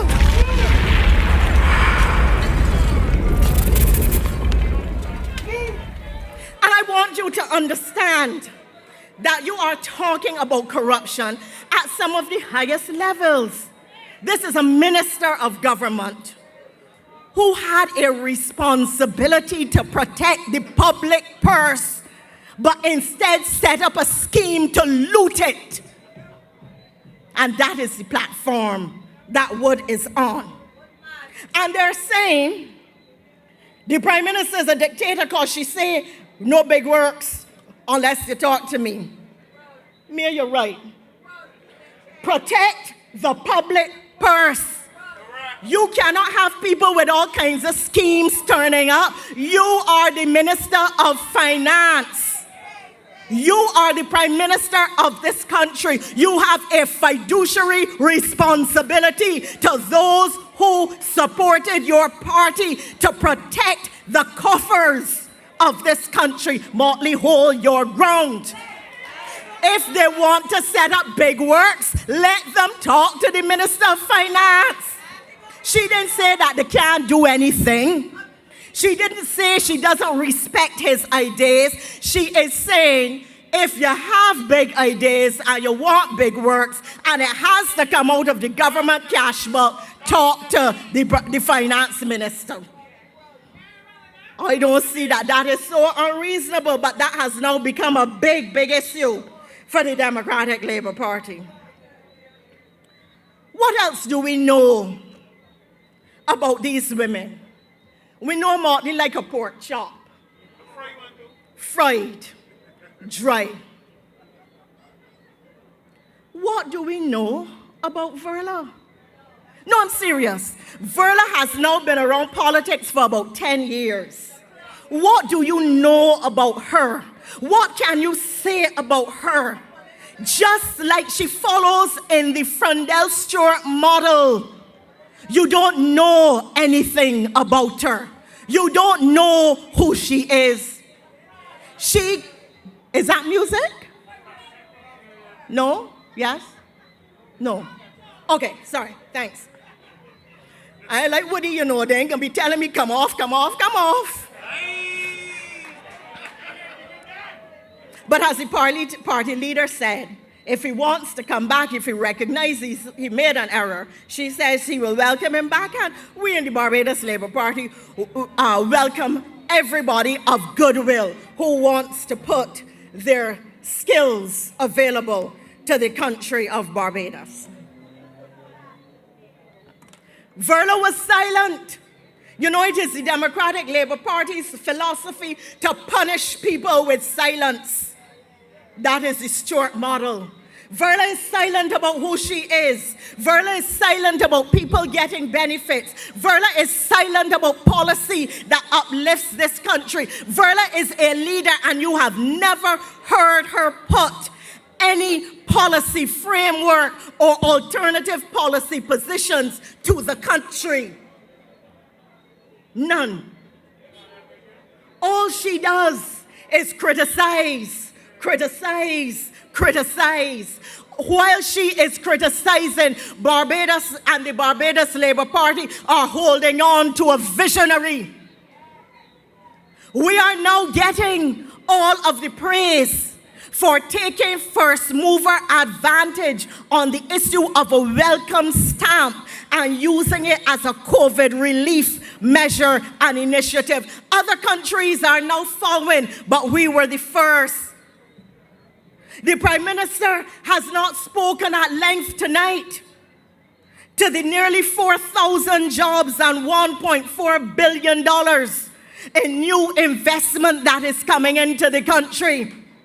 She has not spoken to the green energy park that is going to be built in this country, creating decent work and high-value jobs for men and for women. She has not spoken to the social safety net that was spread for the poor and the vulnerable during the time of COVID. She didn't tell you in detail how the tourism sector is now being funded by the Barbados Labour Party so that they can give 80% of their salaries to workers who are at home having to look their children in the face but having no resources to give them bread. Verla was silent when the Democratic Labour Party kept saying that there was nothing more that could be done and people in this country were being laid off and smelling hell. She was getting her stipend from the Senate.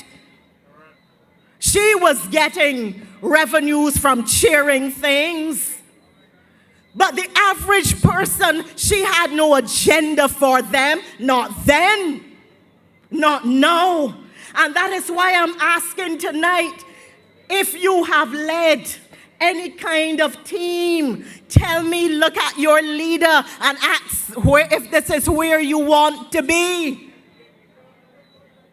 The Democratic Labour Party is running people or looking at people like George Pilgrim. Everywhere they send him, even up in St. John, people say, I don't want it. Come on.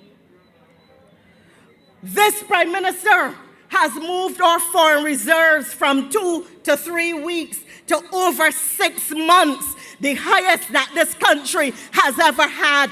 That is the cushion that she created, that she is now able to provide all of the grants, all of the financial support, all of the social safety nets, all of the benefits. Even unemployed persons were able to go to NIS and get benefits. That is the Prime Minister that we have.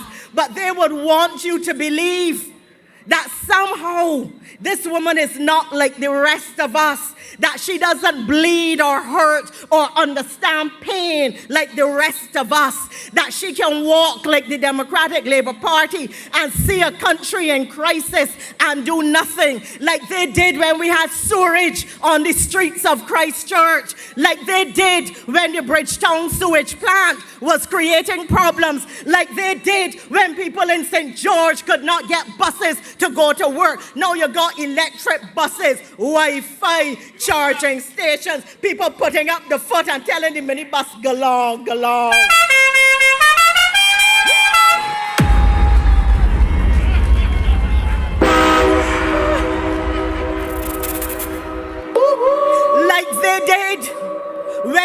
more garbage trucks like they did when the hospital did not have supplies. Like they did when every sector of our economy was going into crisis and we were having downgrade after downgrade, 13 in all, year after year. Tonight the IMF is lauding Barbados. And Mia Mottley has restored the name and dignity of our country. Turn on any channel, click. Hey, look at the Prime Minister of Barbados, click. Hey, Mia Mottley from Barbados, click. Prime Minister Mia Mottley just said on this national television station, etc., etc. Wherever you turn on, in Barbados, in the Caribbean, internationally, Mottley, Mia Mottley, that is who we have as our leader. Verla cannot stand in her shoes in every sense. Mottley is the heavyweight in every sense. Mottley. And we are proud of what she has been able to accomplish for Barbados. I said during the general election campaign, my horror one night at a function at the Secretary General's residence, Secretary General of the United Nations, when a person at a very high level came up to me and asked me of Frundell Stewart, what kind of man is your Prime Minister? He doesn't say anything. Even on issues relating to you, he doesn't say anything. And I am asking you, apart from the criticism that you hear emanating from their platforms, apart from the insults that you hear emanating from their platforms, apart from the distraction and the deflection emanating from their platforms, what is the Democratic Labour Party offering? Because at the end of the day, the candidate who wins is a part of a team. And look at the team on the other side. Look at the leader on the other side and compare with what we are offering on this side. No comparison at all. Thank you, sweet girl.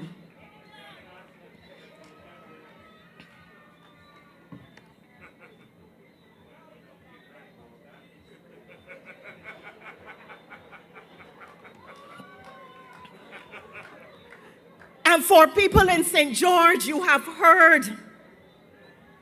I want to make, before I go to St. George specifically, I want to remind you, because we forget.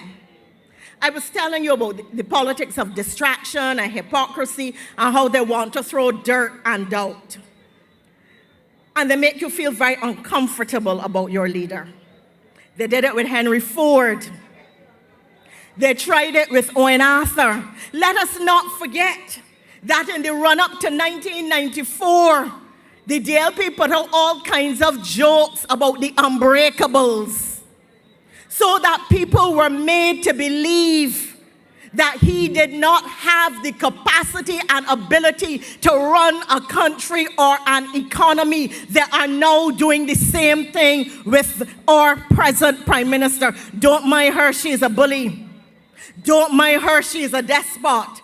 Ignore her, she is a dictator. But the evidence of our eyes shows us a compassionate, caring, attentive woman who has Barbados deep in her heart. And her love for the people of this country propels her to create policy like the monitors, like the Kenyan crews, like the 80% salary, like the feeding and economic and empowerment development program, or FEED, where people in this constituency and across Barbados who want to work agriculture will be able to get a piece of land and a farm with high-tech equipment without paying down a cent to help not only to feed their families and create the dream, live their dream of being self-employed and an entrepreneur, but contributing to national feed security.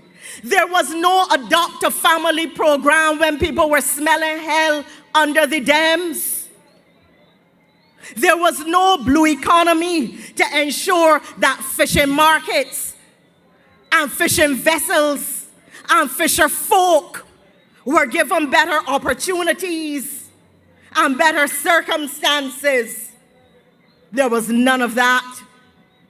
And I'm saying to you tonight that the same way that the Dems used Clyde Maskell to do the grunt work till they were ready to take over the leadership and put it in Thompson's hands, they are doing the same thing with Verla now. She can carry the grunt work, but she will not be leading the party later on. It is clear in the way that she is being treated.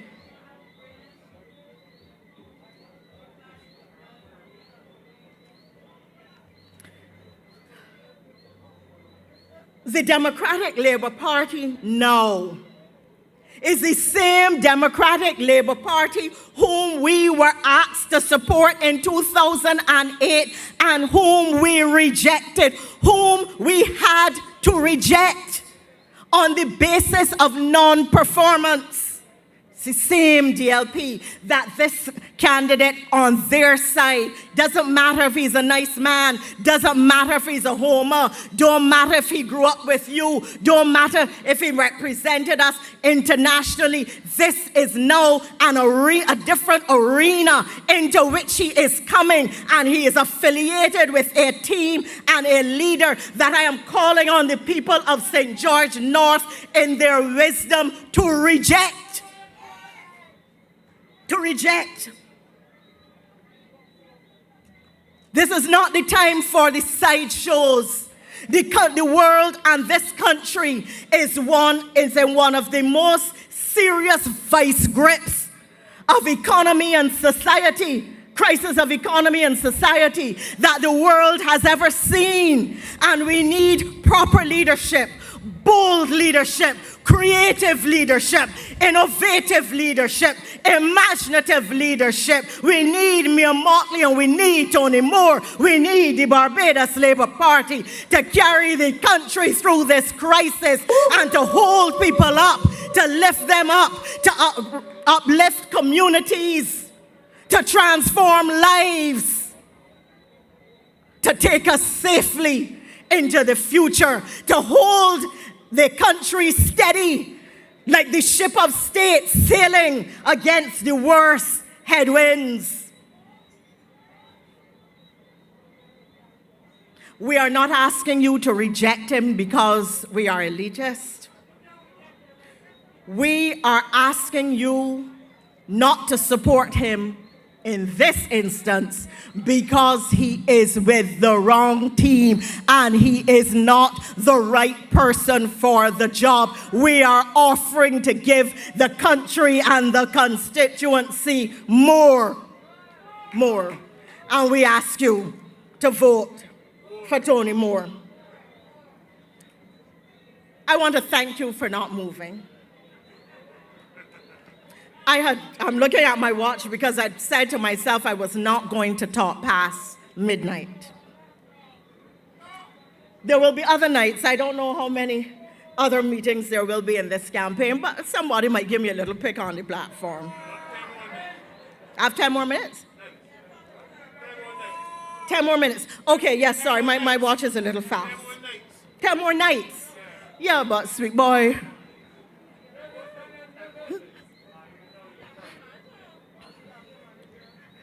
Each of us has a responsibility. And I want you to act on that responsibility. The criticisms that are being made of Glyne, although Glyne was the MP, you heard him in Parliament pleading, begging the Democratic Labour Party to do something in St. George, to improve things in St. George. They were the government for 10 years. So when their candidate says that there is a bad bus service, somebody remind them that you had no buses. When their candidate says that garbage don't get collected regularly, somebody remind them that they had no garbage trucks. When he says the roads are bad, Somebody remind him that the DLP didn't repair no roads and that Stuart said everywhere got potholes. What are Barbadians complaining about?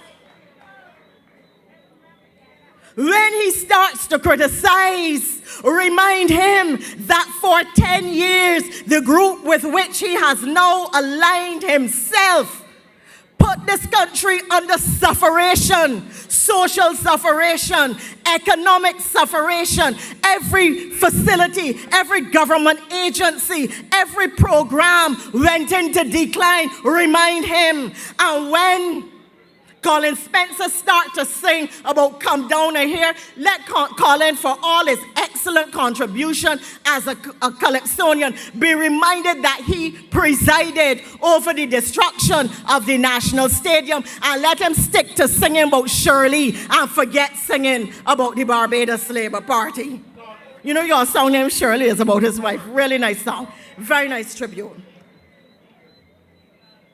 So I salute the Democratic Labour Party candidate for whatever he may have contributed. And I say to you tonight that there have now been more days in this election campaign than his average batting score. So come November 11th, look at where this parish and this constituency has come from. Look at where we are now. Look at what the Barbados Labour Party has given. Look at the contribution Glen has made. Look at all that Barbados went through under the Democratic Labour Party, and give us Tony Moore on the 11th. I am asking you to clean bowl Floyd Reefer. It will not be the first time. In office? Can you imagine if COVID had come and the Democratic Labour Party was still in office? Everything that they did showed you that it didn't care. That we have come over the course of the last 2 years to make wrong things right and to be able to bring changes back to your life after 10 years of the Democratic Labour Party in what has become now the lost decade. And you ask me, why has the Barbados Labour Party chosen Tony Moore? Why have we chosen to unite with Labour? Because in this world today, the biggest threat that is going to happen as a result of COVID, not in Barbados alone, not in the Caribbean alone, but across the entire world, is to the working class people of the world. We're doing a good job. And what we therefore decided is that we have to put a program in place to keep as many of the workers in the hotel sector working as possible. Working. But it didn't stop there. The government said to you that we want a COVID relief program for at least 12 months. Because we recognize that we need to come in and help families and households. When 30,583 unemployment benefit claims were done by people, more than 75,000 claims, but 30,583 individuals to the end of August claiming unemployment benefit. You understand how much people that is in this country? Not because of anything any of us do about here, but because the world is facing a pandemic. Any of you ever thought you'd be walking around Barbados with masks? That tell you something happened. Any of you ever thought that this country would be locked down and people would be under curfew and can't come out the house after 7 o'clock at night or before 5 o'clock in the morning? That is because something happened. And something happened that could have cat-spraddled the whole country even worse. But we are far better than 95% of the countries in the world today with respect to the management of COVID. This is a party that denounces when people say that if you don't have children, you can't be involved in political life or you don't know what you're talking about. Because all of these great women understand the hurt and the pain that mothers and fathers across this country endure when we have bad governance in this country and we all want to uplift Barbadians regardless of their race, their sex, their political persuasion. That is the mantra of the Barbados Labour Party, a Barbados for all Barbadians. So now I come to the whole idea of talking. You cannot be a representative if you can't talk to people. You cannot be a representative if you can't speak for people. This is who we are. This is who I am. Tonight, we're going to have a conversation. Not a long one, because I am big on big words. Not words. I am telling you tonight, as you contemplate your ex, who do you think is best placed to speak for you? That has to be a question that guides you, guides your thinking, guides your conversations with other people as we enter the next 30 days plus of this election.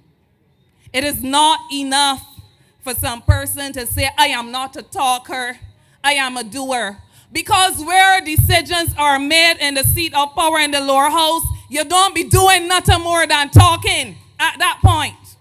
And you're talking on behalf of people that you identified with, that you have aligned yourself with, that you understand what is required to make them smile, that you can share their pain with them, that you can understand, you can hear the things that you ask for, that they ask for, but you can break it down and see the core and address the core issues that are concerning them.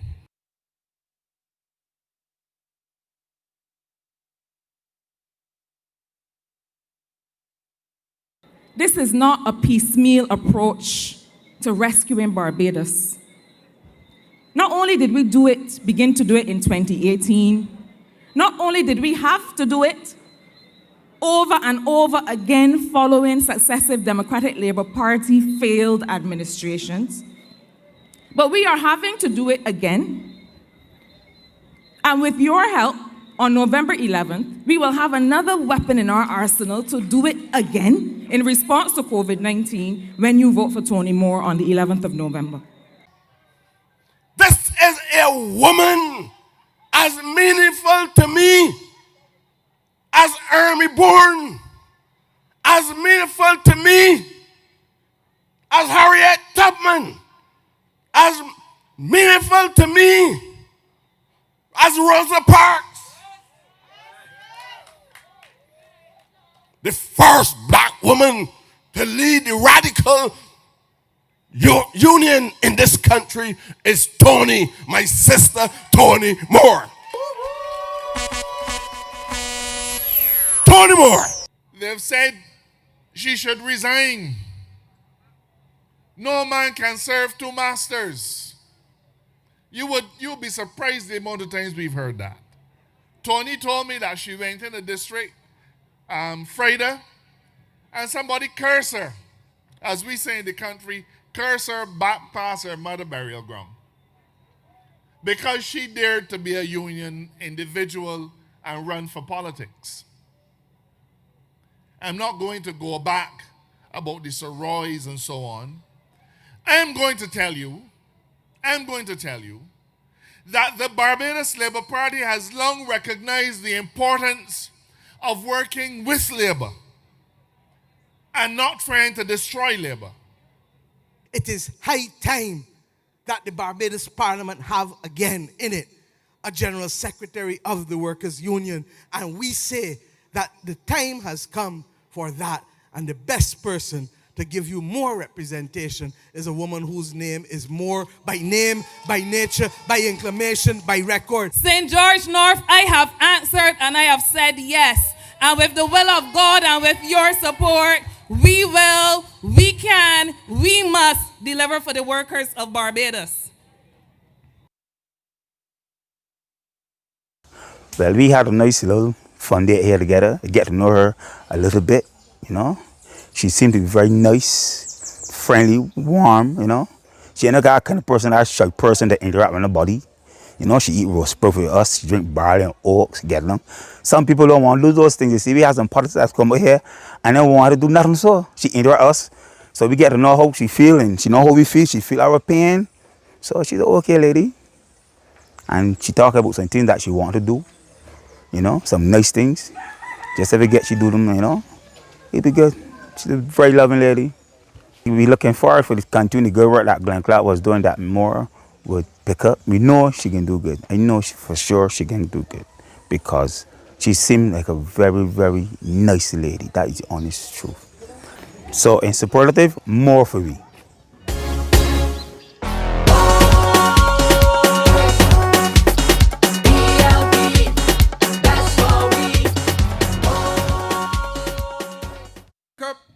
One of the papers this week, and I saw Mr. Floyd talking about development in the constituency of St.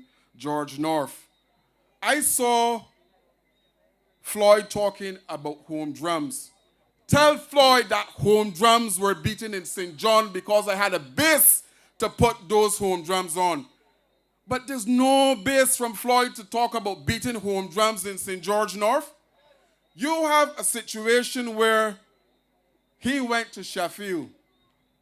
And what happened? He's talking about development and developing sports in St. George North. You were a member of the West Indies team for X amount of years, I don't know. And you have a club within St. George North that is struggling. Can you imagine what a single bat autographed by all of the members of the West Indies team would have fetched if he had done that and provided an opportunity for the club at Sheffield to raffle one bat?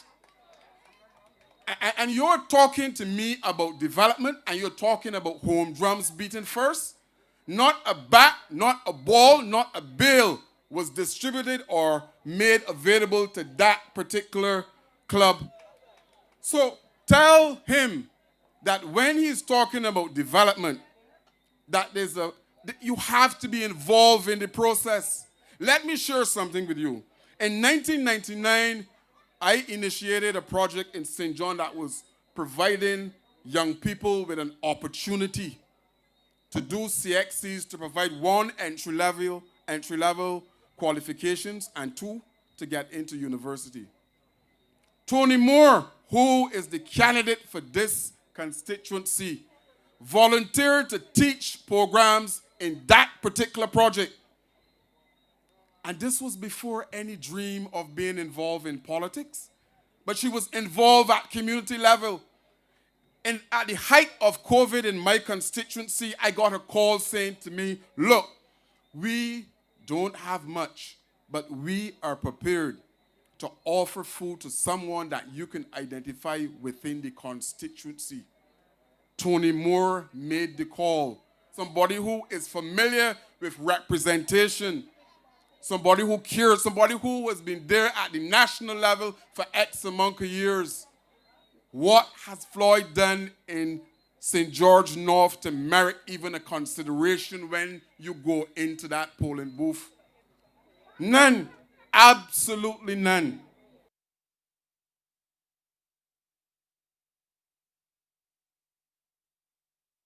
I will get my own platform at some time, but in the name of Jesus, I will give you the messages.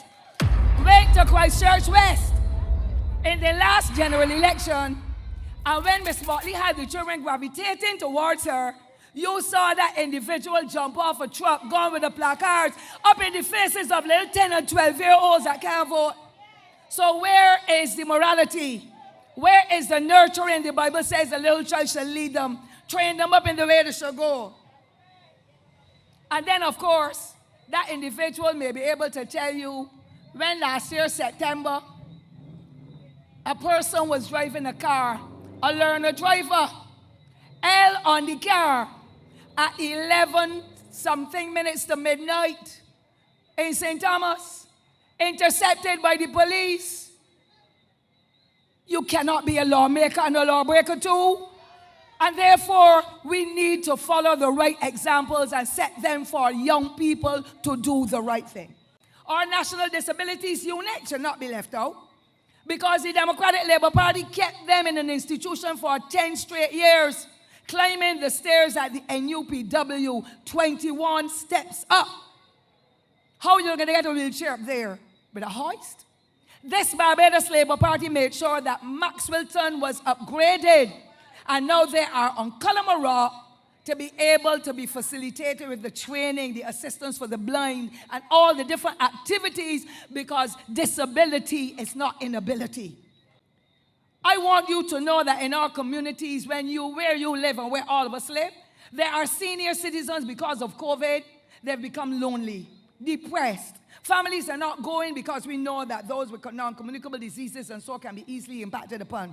But this government came up with the novel idea of having 500 persons going into the communities where they live to make those old people, those senior citizens, I shouldn't say that because I'm in there, make those senior citizens feel comfortable, feel safe, direct whatever you see going wrong to the agencies, the welfare department, the police, the psychiatric hospital, or Ministry of Health, because our senior citizens are the pillars of this society. I am not here saying vote for Tony Moore because she's a B. I am not saying vote for Tony Moore because she's a woman. I am not even saying vote for Tony Moore because she's General Secretary of the Barbados Workers Union. I am saying, I look at all the evidence, my legal training, 25 years as a lawyer. Don't mind, I just look young. I look at all the evidence. I look, I was on this side, I look, I was down there, and I was at here. And when you look at her credentials, her proven track record, her integrity, her proven commitment, her forthrightness, her honesty, her reputation, and then you look at the cricketer. I understand, don't get me wrong, I like Floyd. Floyd is a good fella. I actually asked a lady how she feel about Floyd as a candidate, and she said he looked good. And you know what? I'm confident in myself. The man's a good-looking man. But that alone is not enough for him to step up those stairs. You cannot come cruising in 3 weeks before an election, having done nothing in St. George North, and try to unseat and push back Tony Moore. Try to push back a woman who spent her whole life in the service of Barbados and Barbadians and labor. I am asking you to look at all the evidence and vote for Tony Moore because she is simply the best. They question how can Labour run in the lower house? How can the General Secretary be in government? What does that say about her character? What does that say about her commitment? I want to tell you all a story. True story. We were having difficulties in the Water Authority. All y'all remember when the pipes were bursting left, right, and center. They had complaints, some 3, 4, 5 months old. You remember that? And we undertook a program to find and fix every single burst main in Barbados in the space of 6 weeks. You remember that? What you all don't know is as the management of the Water Authority was trying to figure out how to do it, and we were meeting with the union, trying to get the union on board, Tony Moore said to me, Mr. Abrams, can I suggest something? I said, what, Tony? She was, let the workers take charge. I said, what? She said, let the workers take charge. They know what is wrong. They know what to do. They know how to schedule it. I am asking you all to put some faith now in the workers. Understand, the workers in association with the Barbados Workers Union took that project. They costed it. They spec'd it. They arranged the scheduling for it. They priced it. They did everything down to a T, and then they went out and organized themselves and executed it. And they delivered on time and within budget. When I left that meeting, I was uncertain. Quite frankly, Carol Boyce was trying to tell me Abrams might be under control. Tony stopped me outside in the corridor, and Tony said to me, to get the best out of people, you have to believe in them. You have to trust them, and you have to show them that you believe in them and trust them. Abrams, they will not let you down. That is the woman that we have now running for St. George North. This is why we want Tony Moore on our ticket. Not to shut her up, but to give her an even bigger platform, the biggest platform possible to agitate for the rights of workers and to operate on their behalf in Barbados. But look who's trying to tear her down.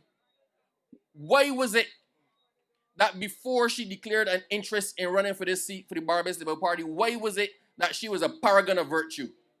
Why was it that before she chose to run on a Barbados Labour Party ticket, Tony Moore was a good woman? Why was it she was a wise woman? Why was it she was a woman out for the workers? Why was it she was a woman of integrity? Up to when Tony Moore declared her hand and said, I want to run on a Barbados Labour Party ticket, all of the Dems were saying how good she was. Everybody thought how good she was. What has changed? What has changed? It is a shame that our politics has come to a point where to try to ease back in after all they did for us, their only avenue is not to point out what they did. Their avenue is to point and try to pull down a woman like Tony Moore. Well, you will not succeed because what you see is what you get. And she is simply the best candidate in this by-election. This Democratic Labour Party is no different from those who governed in the last decade. No different. They are the same bad tasting wine, trying to fit into some kind of new bottle and come to you with some kind of package that really not making sense. So, don't let's be fooled, people. And that's why we used to play the song for them, action. Not a bag of words. Well, they didn't give us action and they don't want to give us words now. I never see nothing so. No action and now no words. All they want, bus line, shop line, and bus crawl. Why? Because you believe that all you have to do is come and say, oh, this is a hometown boy, and he look good. Yes, he look good, but I got a lot of men and women out there that look good too. I want to let him know that this Barbados Labour Party, we don't just show up for work, we just be present. We always working. So when you out and about and somebody tell you, oh, they got this problem, they got that problem, you must do your own research before you offer yourself as a candidate in this constituency.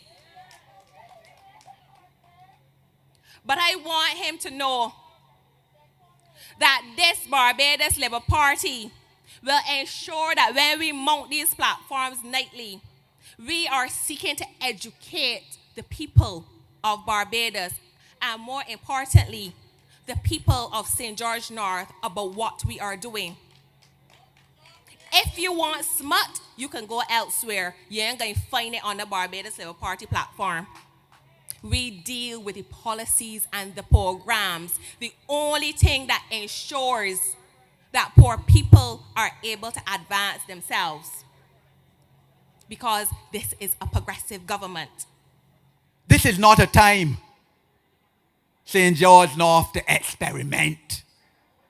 We have to stay focused. We have to stay disciplined. This is a time to stay with the proven party. The Barbados Labour Party has a proven track record of every time Barbados has been in a crisis, whether it's been in 1976 after the oil crisis, whether it's been in 1994 after the abysmal administration of the Democratic Labour Party in the early 1990s, or whether it has been post-2018, the Barbados Labour Party has been the party with the proven track record to deal with crises and to rise above that and to improve the quality of life again for the people of Barbados. This is one such time.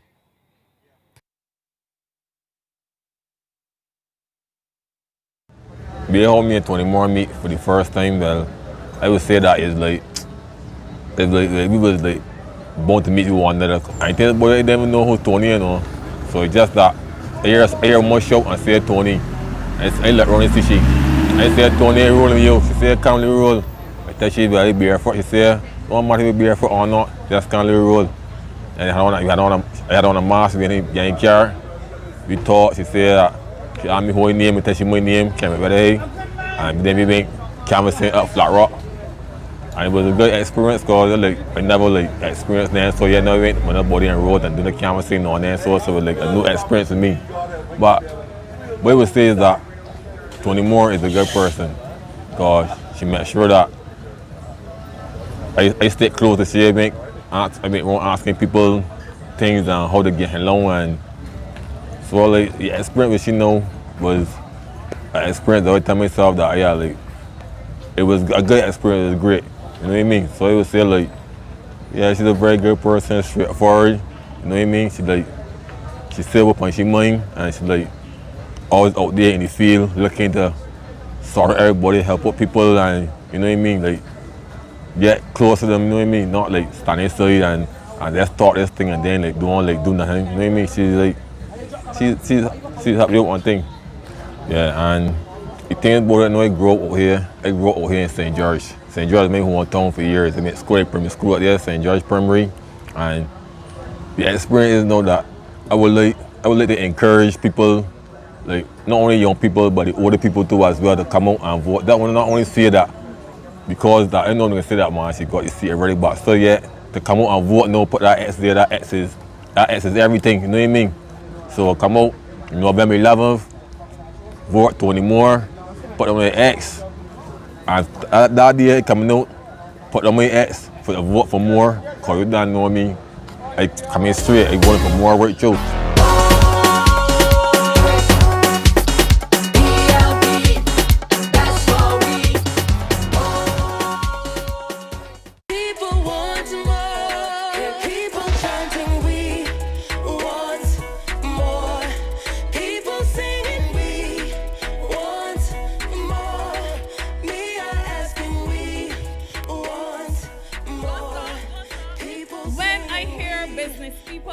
Especially small business people, say that the work that I could have provided or the job that I had, the business that I had, especially on account of COVID, that business has gone under. I feel it and I understand it because my brother is a businessman that faced the same circumstances. When I heard the man that came down at the constituency office 3 nights ago, Monday night, and saying to me, Miss Moore, I want you to understand that I tried everything and I am at my last. I understand that. When he's saying that his wife is working, but he can't keep taking his madam money to support a child and even hers. I understand that. Because I had a husband who for over 6 years couldn't get work in Barbados because he was my husband.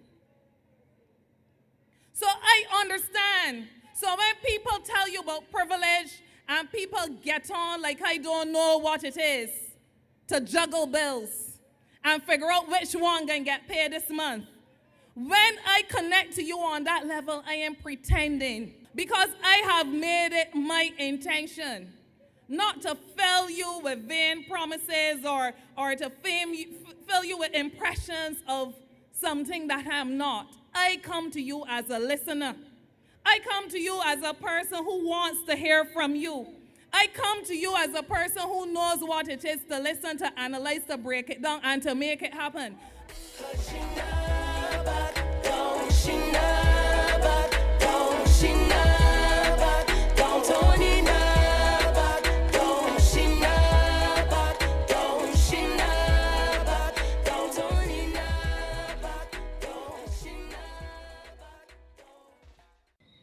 And the last thing I want to share with you is about UNCTAD, the UNCTAD conference. You see, UNCTAD has a very special mandate. Their mandate is to help developing countries and small nations like ours integrate into the world economy. Because they recognize we have challenges, we have limitations. There are things we don't know how to do. There are things we don't have resources with which to do them with. And what UNCTAD does is sets an agenda every 4 years to seek to address the key issues of small developing states and large developing states. And Barbados has the signal honor of being the first small island developing state to ever chair UNCTAD for 4 years. Our Prime Minister is going to be chairing that international body for 4 years. And what does that mean? We are not going there. Barbados is not going there just to represent Barbados. We're going there to represent every small island state.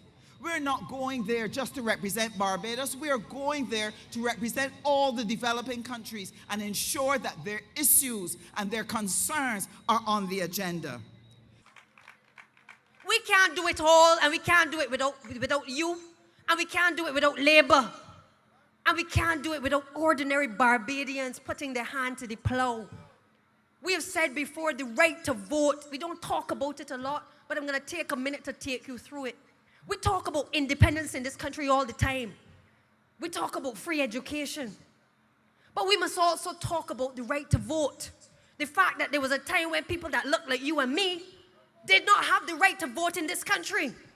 And therefore, any time that you are given an opportunity by election, national election, constituency election, anything, you, the people of this community and St. George North, must exercise your democratic right to go to the polls and vote for Tony Moore on the 11th of November. That is what you must do. Where are we in 2020? There's nothing about 2020 that any of us could have predicted. Not one of us. 2020 has been an almost out-of-body experience. And God knows what 2021 will bring. But I want to talk with you because I want you to understand that the challenges facing this country, this region, and this world call for serious people to do serious business. So that when they come, my friends, to try to frame as they're coming this weekend, what to tell you? Bus crawl, shop line, gospel concert. I want to praise the Lord. I hope they do. But when they come with all of these things, you have to ask yourself, what is it that they're running from? All of the activities are mass-based activities that don't require nobody to talk or debate in any serious way. But yet, what are you running in an election for? What are you running in an election for? To go to Parliament. And what do you do in Parliament? Not only represent people, but you debate. So when I say to you that I want you to focus on what this election is really about, my friends, I want you first to commit to not getting tired. Don't get tired. Don't lose focus. Because you have borne the burden of the pain of lack of representation from the Democratic Labour Party in the last 10 years. So that, my friends, when you see in Tony Moore representing overseas, representing St. George North in Parliament, representing also the workers, representing single mothers, representing pregnant women, when you see a woman like Tony Moore who can represent you with the roads that got to get due, with the land that got to get conveyed to the tenants who have been renting year after year, what's the sense of you renting at $15 and can't take the title deeds and go and borrow money for the house? All of these things, that is what this by-election is about. Not about who look pretty or who come from where or who lineman in what shop or who going on what bus crawl. I live in Erie Hill all my life, and within the years that I live in Erie Hill, I met one person that really made me think. I really say, you, the boy never give me this vibing thing as in a politician. or a candidate or anything. I met a lady a couple of days back. She come and introduce herself to me and say, hi, I'm Tony Moore.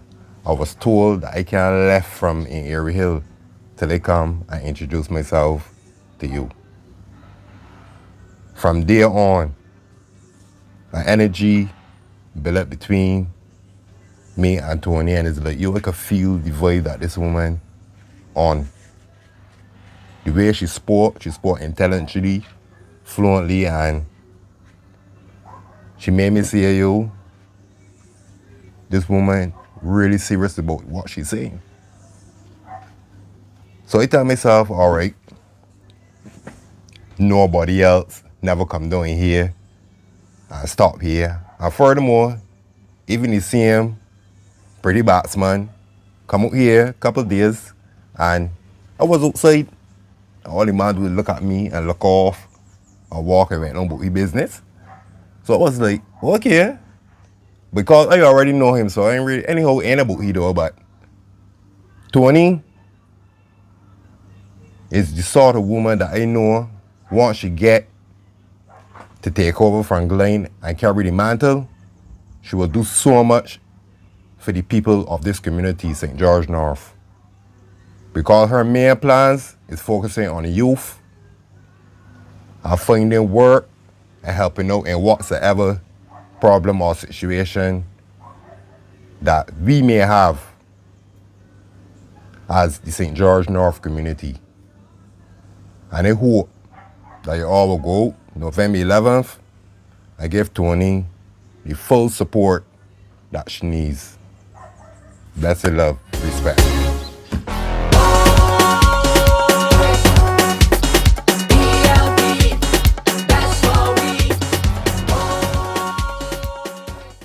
A trade union is about improving education. A trade union is about improving health. A trade union must concern itself with welfare issues, with issues of the economy. A trade union must concern itself with social security. How many of you know that the very pension you get, the very maternity leave benefit you get, the unemployment insurance that was introduced in Barbados was largely on account of the negotiation of the trade union movement, led then in the person of Sir Frank Walcott, who was a member of Parliament. The Dems have no respect for women, right? They ain't got no respect for women. Their whole campaign last election was about trying to tear down Mia Amor Motley. And they ain't learned from that. That backfired on day one, and they persisted. They went down the road with that. Their campaign now is attacking Tony Moore. The whole pillar and foundation of their campaign is to try to pull down Tony Moore. But look around. Ask yourself a question. How do the people that she's the general secretary of, that she's appointed to serve and to represent, how do they feel about this? But the bulk of the Barbados Workers Union is firmly in support of Tony Moore. If they have no problem with her coming into Parliament, why should the Dems? If Sir Roy Truckman gets up on a platform and says, this is a woman in whom I am well pleased, I believe in her. I think she will take us forward. I think her being in the House of Assembly will be an asset to Labour in Barbados. Who are we to question perhaps the most popular trade unionist this generation?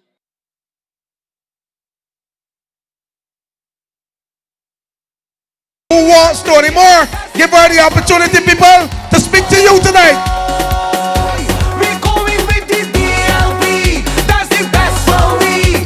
The COVID pressure and hard time put together, that can't hold me down. No. Still can't get me down. Never. Because we can work together. What? And protect the elder. Yes. And uplift the young. And keep Barbados strong. Strong. Yes. We making the best out of every situation. Yeah. With plenty respect for each and every vision. No promises kept, but still Come close, because I can talk to you tonight. For no one generation and we singing. We voting for the DLP. That's the best for we. We going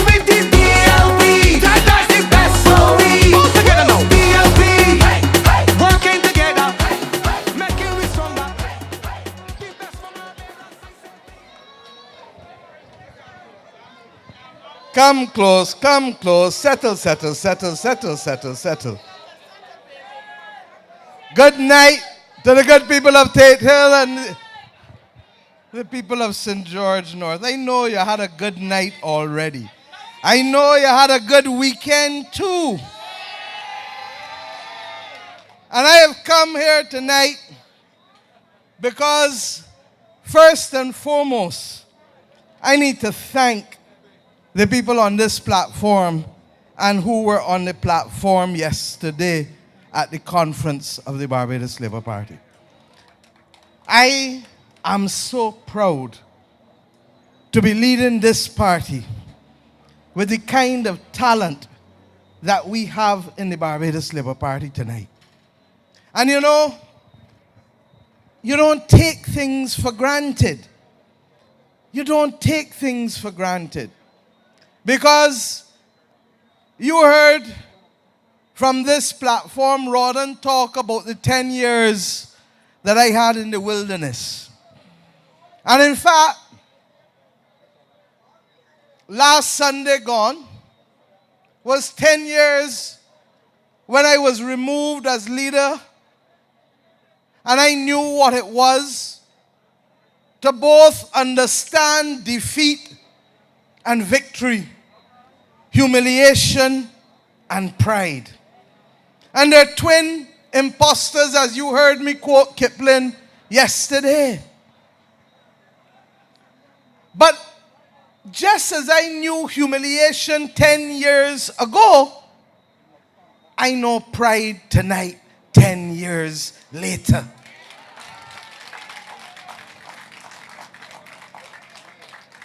And I know the pride of being able to see a team mature. I know what it felt like yesterday as I watched coming up the road and heard Duguid speak about the accomplishments in housing and heard Ian Goodenedgell speak about what we are doing after a decade of no roads being fixed in this country, and the only thing that happened at the Water Authority was finding the steel in the buildings and not the water that was to go in the pipes. I know. I heard Jeffrey Bostic rise from the lieutenant colonel that he was to a general that he is, and tell you not only what he was doing about COVID, which he has handled in a way that all of us owe him a debt of gratitude, but he also spoke to you about the problems that existed before COVID and how this government is dealing with them, because we recognize that if we can't deal with the heart attacks and the diabetes and the strokes, that it will make persons more vulnerable to the same COVID. And I heard Kerry Simmons speak and Dwight Sutherland speak. Kerry is an accomplished batsman, so you know he will play at all sides of the wicket, and he's going to play again tonight after me. And Dwight, who is a first-time person in government, but who captured the imagination of the people of St. George. And when you want to talk about a hometown boy's record, then let us do Dwight Sutherland's record, because he is not a cricketer who went outside and come back inside. He stayed with the people of St. George South and in Ellerton and came straight up from the bowels. That is Dwight Sutherland. That is hometown representation. But there are others tonight on this platform. And you know, when I see Ryan Strawn talk, I want you to give a special hand to Ryan Strawn tonight. A speech of class, because Ryan literally was a technocrat. And I went to Ryan and I begged him and I said, my man, I don't even know what your politics is, but I want you to join the Barbados Labour Party and come and run. Little did I know that I was taking 2 classmates when I picked Ryan and then picked Tony. And clearly that was a stellar class that now finds itself helping to lift weight for the people of this country, and in particular for working class people in Barbados.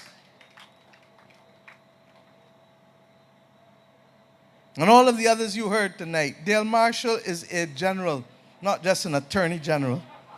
And I want to send a message to the Democratic Labour Party. Stop wasting your breath calling for his resignation. He has my full confidence.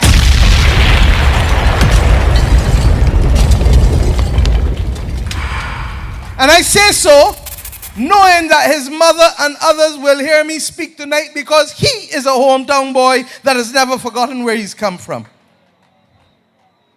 But I go further. You heard all of them tonight on this platform. And Glenn, you like me must feel a sense of pride that 30 years after coming into this, that we are doing our part in managing the transition and the transformation. Somebody asked me, how was the Barbados Labour Party's conference this week? And I said it was great. They said, but beyond that, what was the thing that you most took away from this conference at St. George? I said the young people. I have never seen so many young people. I don't know if it's COVID. I don't know if because of COVID, a lot of the traditional faces who are older kind of step back.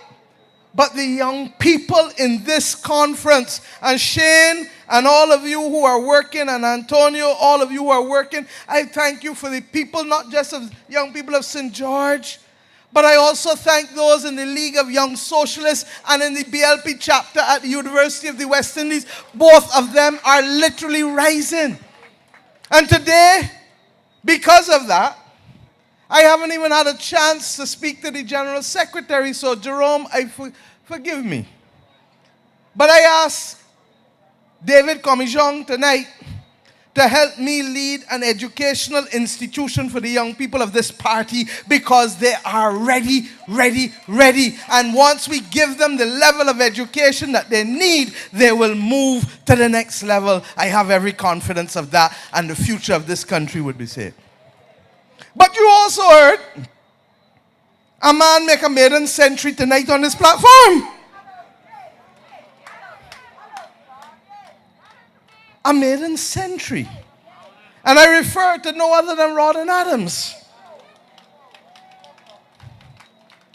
You would not have known that he was not speaking for the first time, because he spoke like a man who was accustomed and comfortable to up here. But you know that I always tell you, pear can't fall from a breadfruit tree or an apple tree. And if you got class one way and class come down the next way, you must got class the next way down too. But those of you who listened to the Senate would have understood why I chose him as a senator of the parliamentary party. But you know, tonight in St. George, a stone's throw from where he grew up, understand why he must continue to have a voice in the body politic of this country. For what you heard was a clinical prosecution of the Democratic Labour Party and the opposition forces in this country tonight. And a clinical assessment of the state of our democracy and why it is critical for the people of St. George North to act in the name of the people of Barbados when they go to the polls on the 11th of November, and to send that most important message, one, to the opposition, that go back and do your homework and get yourself ready for the people of Barbados, because you are not yet ready. You're not ready within yourselves, and you're not ready among yourselves. And I want to talk to you about it. Because separate from asking and endorsing Tony in a very strong way, and you heard him, it can't be easy to become the first woman of anything in this country. Ask Billy Miller. Ask me. Ask Tony. Going where no other woman has gone before. And the barbs and the attacks, Cynthia would tell you, some nights your head will feel like it wants to blow. Because the nonsense that people will get to criticize you on that they will never say about a man. But when you heard Rawdon prosecute the opposition, I said to myself, he must know what I was coming here to talk to you about tonight. Because as we meet here in Tate Hill, and they meet in Market Hill, I ask myself, I have come here with a sense of pride that I have an A-class cricket team playing on this platform and playing yesterday at St. George Secondary School. But what they have, I admit, is a Guinness Book World Record. Because I have never seen a cricket team with only political night watchmen.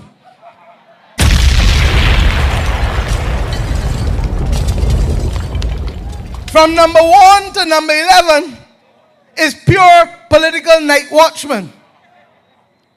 And I ask myself, how did we get in this position?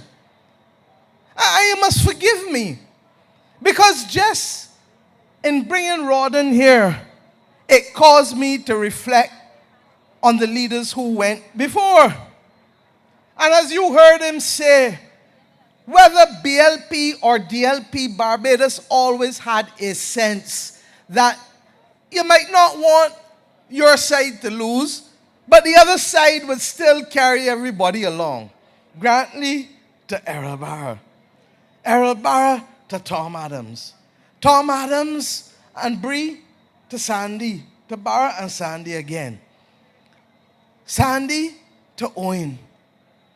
And even David, a little wobbly, but head and shoulders above Frandel. And from Frandel to Verla, you wonder what has happened.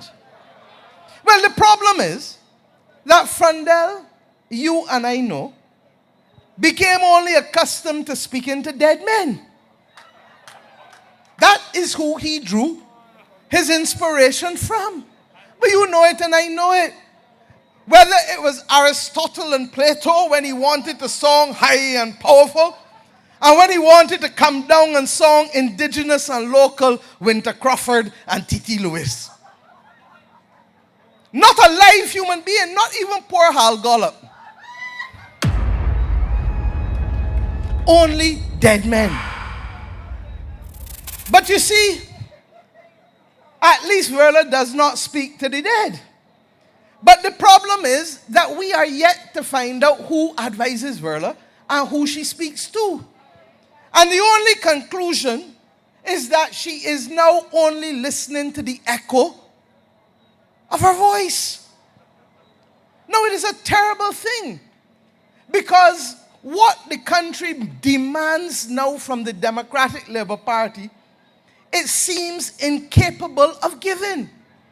And what she has done is to bring a set of people, none of whom are ready to really walk with her, and all of whom are there only for the record, starting tonight as she pulled from the bowels of irrelevance John Boyce, taken from his slumber. Glenn was the one tonight talking about the payments of the transport board. I don't know if the sight of John Boyce's presence on the platform caused Glenn to talk about that tonight. But suffice it to say that all of a sudden the very people that Verla did not want around her, she is now pulling to try to bring to get some relevance on the platform tonight and last week.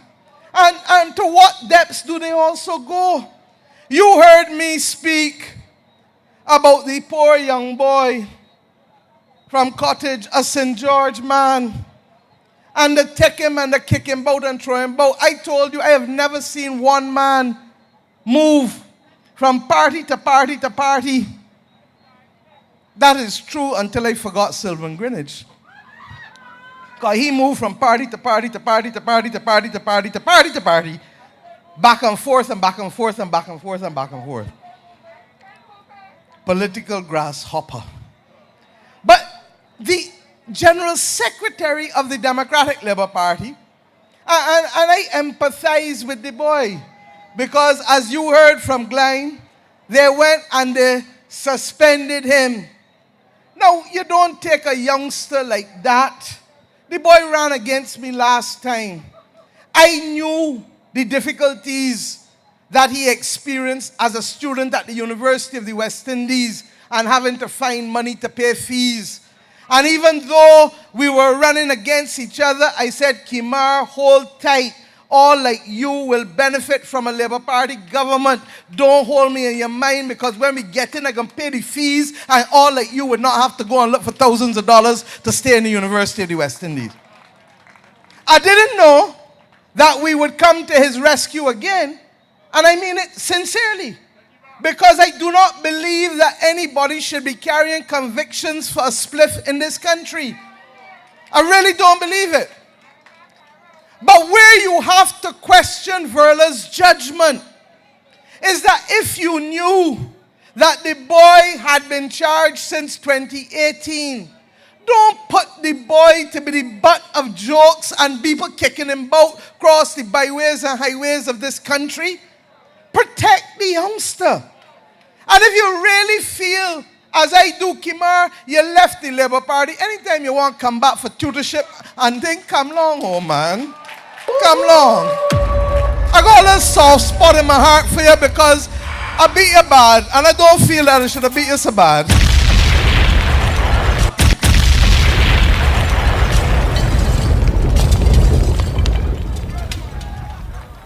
But in all seriousness, instead of having a whole council suspend the boy as General Secretary, she should have called him one side. And the same way there's write speeches for Floyd to read, they should have write a letter for Kimar to sign and say, do this and nobody don't talk about you.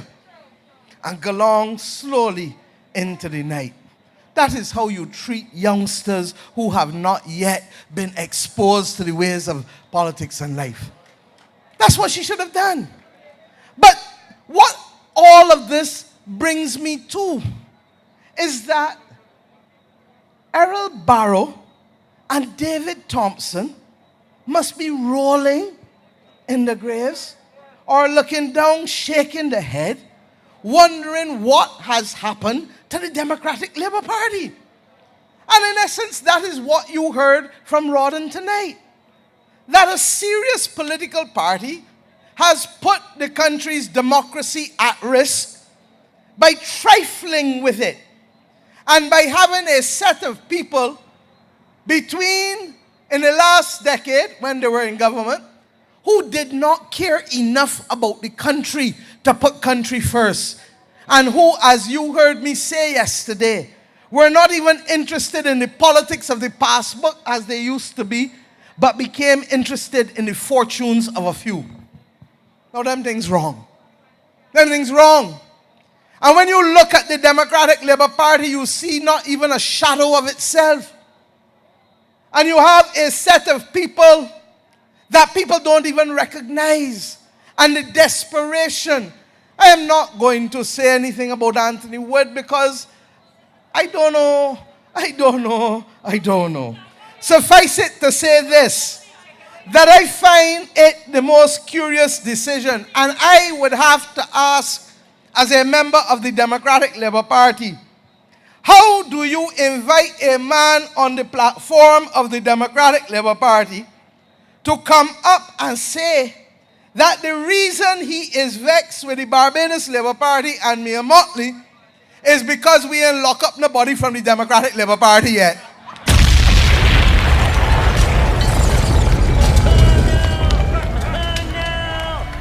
Even my heart started to hurt for them. And I say to you tonight, Verla, go home tonight. When you finish bathing and you're saying your prayers, say a special prayer and beg for forgiveness from David Thompson and Errol Barr for mashing up the party and the legacy. Ask for forgiveness. You know that song, Sorry? You understand? By Tracy Chapman. Play the song and then repeat the words for them.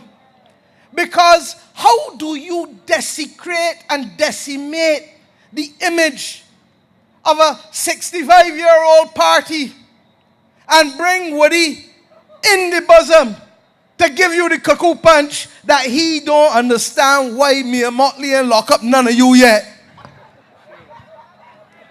Well, I say sorry tonight for taking a little too long in not putting sufficient pressure on the AG, because I don't have to think like a lawyer anymore. Dale has to. And clearly Dale is playing within the crease, because Dale wants, whenever the prosecutions come, for them to stick. And the gathering of the evidence is what matters, and it's sticking. And let me say this, that I watched Keith Rowley in Trinidad. And Rowley and his attorney general took their time. And it was 4 years or so before the prosecutions came, but they had to gather the evidence. Streets, you were a former police officer.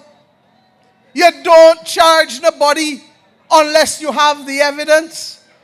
And if Woody wants to do all of us a favor from which he has come, hold them in a corner and get a little more evidence for Dale and bring.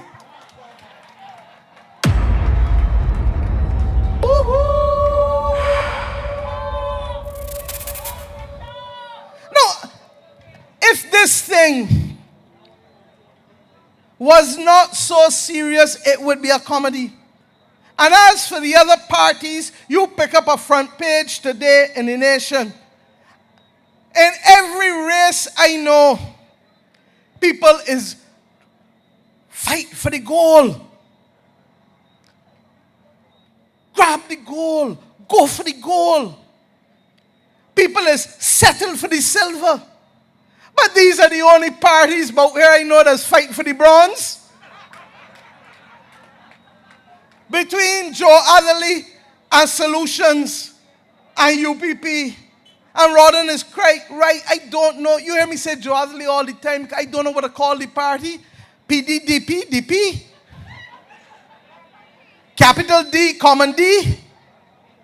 Which one is development? Which one is democracy? It seems as though they don't know. I only have to know Joe come out one day and said debates. I don't know if it was the letter that come before Joe in C that said no debates, but all of a sudden no debates for the PDP. You heard Rodden talk about the fact that the two senators can't even agree on what should be done, whether something should be the subject of contractionary policies or whether it should be the subject of expansionary policies through the printing of money. They cannot agree on any one day, whether it is the two senators, whether it is the leader of opposition business in the Senate and the leader of opposition business in the House. And I'm asking myself, is this a bad dream? And the only thing saving Barbados now, thank God, is that the Barbados Labour Party's team is performing at optimum levels.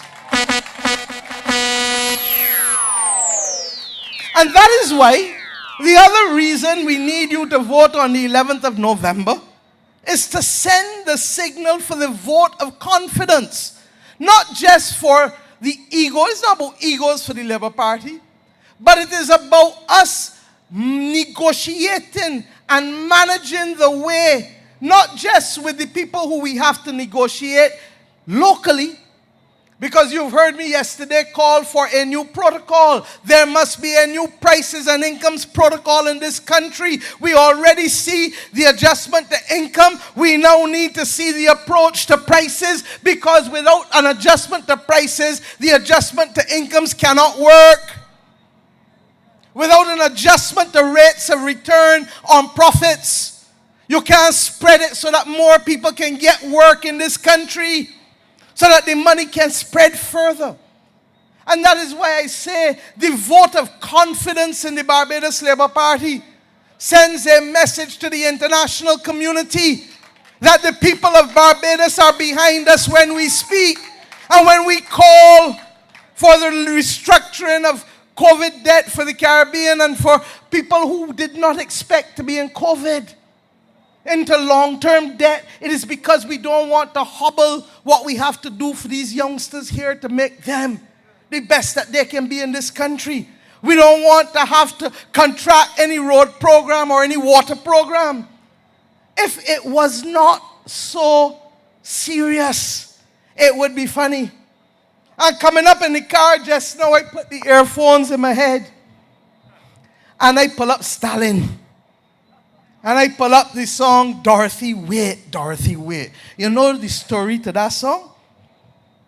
That these women asked Stalin to write a song about how good they feel and how good they look, and the usual calypso banter. And Stalin said, it's true, but you know what? I can't write a song as long as I can't spread the cake for everybody to eat the food. I can't write a song as long as the children can't go to school and can't get a chance. Dorothy, I got to wait for these things. When these things happen, I could write fet music. Well, Rawdon tell us tonight about Soda Bix politics. And if it wasn't so funny, we would laugh at the Soda Bix politics because it's cheap entertainment. Go on YouTube and watch it and laugh. But as long as there are people not working in this country, as long as there are single mothers who can't make ends meet, as long as we have people who can't get water because they didn't do anything to upgrade the infrastructure and we got to do it now, as long as we have to create jobs for the men who used to be working and who now don't know how to feed the family, don't know how to tell the child mother that they ain't got the money for diapers, don't even know how they can buy a few packs of macaroni and some sardines, not because of anything other than the world has contracted in the middle of COVID and the people are not coming, the people are not flying as they used to. We now have some tourists coming back, but it is this compared to what it was. And even with that, Jeffrey and Lisa Cummins got to manage it tight, because we need to make sure that as we bring people in, we don't off-balance the equation. And that is why you hear me say all the time, when catch you and pass you, I am not God. I am very cognizant of the challenges that face us. And I am very cognizant of the balance that we must keep in this country. So that when I looked at what was happening, and when I looked at the fact that the most natural thing in a crisis is for people to run and protect themselves, I said, but who's standing back to help the workers? But the government alone can't carry this fight. And if we can't carry it alone, who is the next best body for me to bring to help carry the fight but Tony Moore and the labor movement? And I have come here tonight at Tate Hill to talk with you about these things, because you must go the length and breadth of this parish and this country and explain to people this is no ordinary by-election. This is a by-election where two messages must be sent. One to the opposition to stop the foolishness and get on with the business of rebuilding yourself so you can give the people of Barbados a decent choice. I knew Errol Barrow. I knew David Thompson. Errol Barrow, I would come home to many an evening and see him and speak with him. He helped frame my decision to go to the London School of Economics. That is a fact. And to Middle Temple. And I know what I am seeing parading as opposition politics in the Democratic Labour Party could not even get into a practice 11 at Weymouth Pasture. Far less go to Kensington Oval for a test match.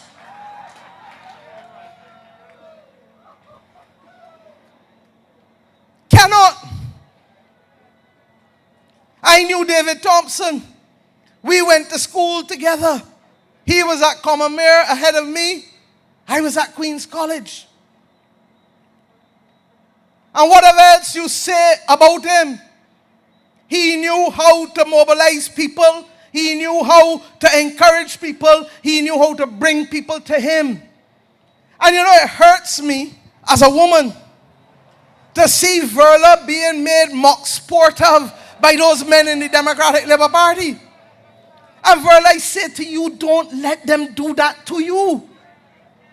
Last Sunday night here in Newbury, up the hill, George Pilgrim walking about, and this is a fact, asked them, when Verla start to talk, George Pilgrim walking about, don't leave yet, the leader on, don't leave yet, don't, it can look bad, don't leave yet, the leader on. Verla, look who talking after me tonight. A leader don't go talk last every night. Don't let him make mock sport of you, Verla, man. Come. Talk at 9 o'clock or 10 o'clock.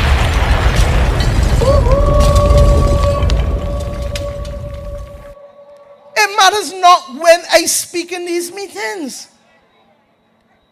Because I am confident in who I am leading this party and leading this country. I've never offered myself to be the best platform speaker. I can handle myself.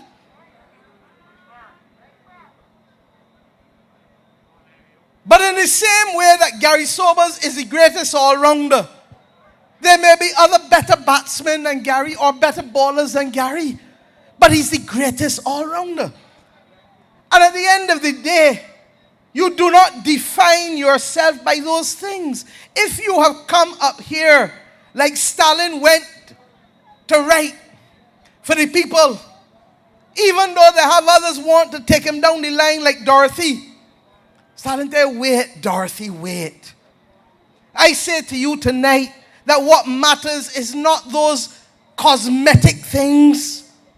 What matters is the substance. And this country is now facing too many challenges. They got a fella called Sabu Bess. You know him? The chief meteorological officer. I didn't know him well before this year. But he's like a little brother to me now. Because every few days, he's giving me an update on the weather. You know why? Because the greatest threat to this country is a weather system, whether in terms of floods or a hurricane.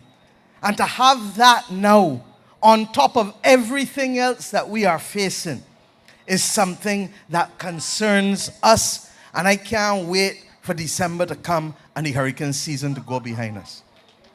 The only good thing is that we took a decision as a government when restructuring our debt that if something happens in the form of a storm or a hurricane, we can put the debt one side for 2 years and spend the money on rebuilding the country.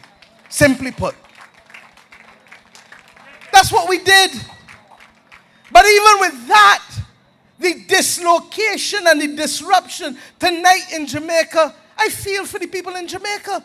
Because even though there's no named hurricane, the heavy rains this weekend in Jamaica, one man has already lost his life in a landslide and I can't find the daughter. The house gone. And if you know Jamaica and the hills, my uncle Elambe live up in the hills in Gordon Town. I know what it is coming down from his house and rocks dropping on the car bonnet already. And when we talk, therefore, about the weather, it would be the same thing. And those people in St. Simon's, in St. Andrew, we are going to deal with you because you are on the edge of a precipice and we understand your fear and anxiety. That is why Ian Gooden Edgell is such a gem. as Minister of Public Works in this country. He is like the Energizer Bunny I told you. And that is why I feel a sense of pride. So the people of St. George North, I want you to understand, as Glenn, I'm sure you have told them, that this is no ordinary by-election.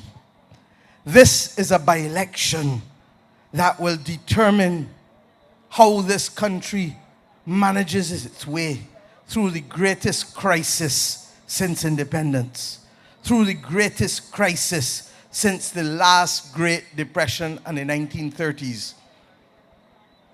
That is what the world faces. And I ask you tonight, do not let your vote be consumed by men interested in for the record appearances. Richard Seeley and Stephen Lashley are only on the platform for the record because when both go to take out Verla next August, they don't want it said that they were not around when the party had to fight a by-election. But you don't see no passion nor no interest really in them. And that is why Glenn and others have said to Floyd that you are not a bad fella, but you are letting people use you for the wrong reasons. And if the Democratic Labour Party felt that they had a chance to win this election, Floyd, you would not be the candidate. Verla herself would have run. And for these youngsters here, Errol Barrow left the left the Barbados Labour Party when he felt that he wanted to see more, and he left for a reason. When the opportunity came to run in a by-election, Barr didn't send the body. Barr went himself in 1958 because he did not win in the 56 election. In fact, you the people of St. George saw to that. But he went in the next available by-election in St. John, and he ran, and he won. When David Thompson felt that the politics of the Democratic Labour Party was becoming rancid, when he and Kelman sat in Parliament, two people again, Rawdon, it seemed like when two sit together, they can't get on. Not just Caswell and the other one in the Senate, Crystal, but when Thompson and Kelman, you remember that, sat in the opposition in Parliament, it was so bad that when David Thompson moved a resolution one day, I had to get up and second it because Kelman was second it for you. Carl, you remember that? And Thompson took a decision to take a leave of absence in 2001. You remember that? And that is how Clyde then emerged to lead the Democratic Labour Party. Now, it is true that they didn't give Clyde his support. And Clyde also realized ultimately what they were made of and left and came and is now happy, happy, happy like Papi. So that when you see things going wrong in a party, you don't stand by and keep your mouth shut and just deal with things for the record. That is what Richard Seeley and Stephen Lashley are doing. And I ask myself, can they really believe that the people of Barbados are so foolish and that we can't see? Even a blind man on a trotting horse can see that all that they're interested in is securing the record for next year when they take out Verla. And Verla, Dale Marshall dealt with you tonight. And this nonsense that your platform is running about who is from where. I didn't grow up in St. Michael Northeast, but it does not stop me from getting 85% of the vote last election from the people of St. Michael Northeast. Because you go and you introduce yourself to people and you work with people and people eventually become like family to you. The people of St. Michael Northeast raised me when I'm 55. And I've been in that constituency since I was 23 years old. Half my life. Errol Barr, you just heard me say, he was the MP for St. George first with Freddie Miller, Billy's father. And when he left the Labour Party and he lost in 56, he went to St. John in 58. He wasn't born in St. John. He was born in St. Lucie. Why unveil the plaque? And you know the other thing is, really and truly, I mean, you could have the 100th anniversary of Errol Barr the whole of this year, and the most you can do is a lecture and a bus ride. What is the fascination with the bus rides? I guess some electric buses too. And a march. That's all for Errol Barr. Friday was 10 years David Thompson died. Cynthia Ford right here. Rodden, your father died since 1985. Every single year on the anniversary of his death, Cynthia Ford and the constituency of St. Thomas and the people of Labour Party celebrate the memory and the contribution of Tom Adams. That is how people celebrate. Trevor, you are there. You are the man that's talk all the time about the elders. That is how you celebrate the elders. So when I say to you tonight, send a message. One, to the opposition. You are in St. George, but you need to remain in George Street. Go back to basics. I know what it is to have to examine self. See how I could do things differently. Reach out to people differently. Trevor and Cynthia and others know. Because they saw when I had to go through that period of self-reflection. Take time, Verla, and study them things. But the other message I want, and I say so now as your Prime Minister, and as a person who has, from tomorrow morning, the IMF team is starting its next mission again. And I know the difference it makes to reach out to the social partnership and to have Barbados speak as one. That is why we need a new incomes and prices protocol. Because for the next 18 months in this country, it cannot be a few people skinning coffins over them like wires and the rest of people groveling on the ground to try and get through. All of us must be a steady path together. Because when we're going down the road together and somebody do so and fall, we must do so and pull back and lift them and walk with them. It might not be perfect. It might not be a feast. But in the next 18 months in this country, the most important thing is to keep people's heads above water. So when I say to you, wait, people wait. They're not Dorothy here. But the Soda Bix politics, as lovely as it sounds, gonna have to wait on the side. And let us focus on getting Tony Moore to come in with us and to help lift the heavy weight. And help do the things. And yes, we will do the small things and the big things. We will do the national things and the constituency things. Because we can walk and we can chew. And we can make the difference. Because we listen to people. There are 1,284 houses in this constituency.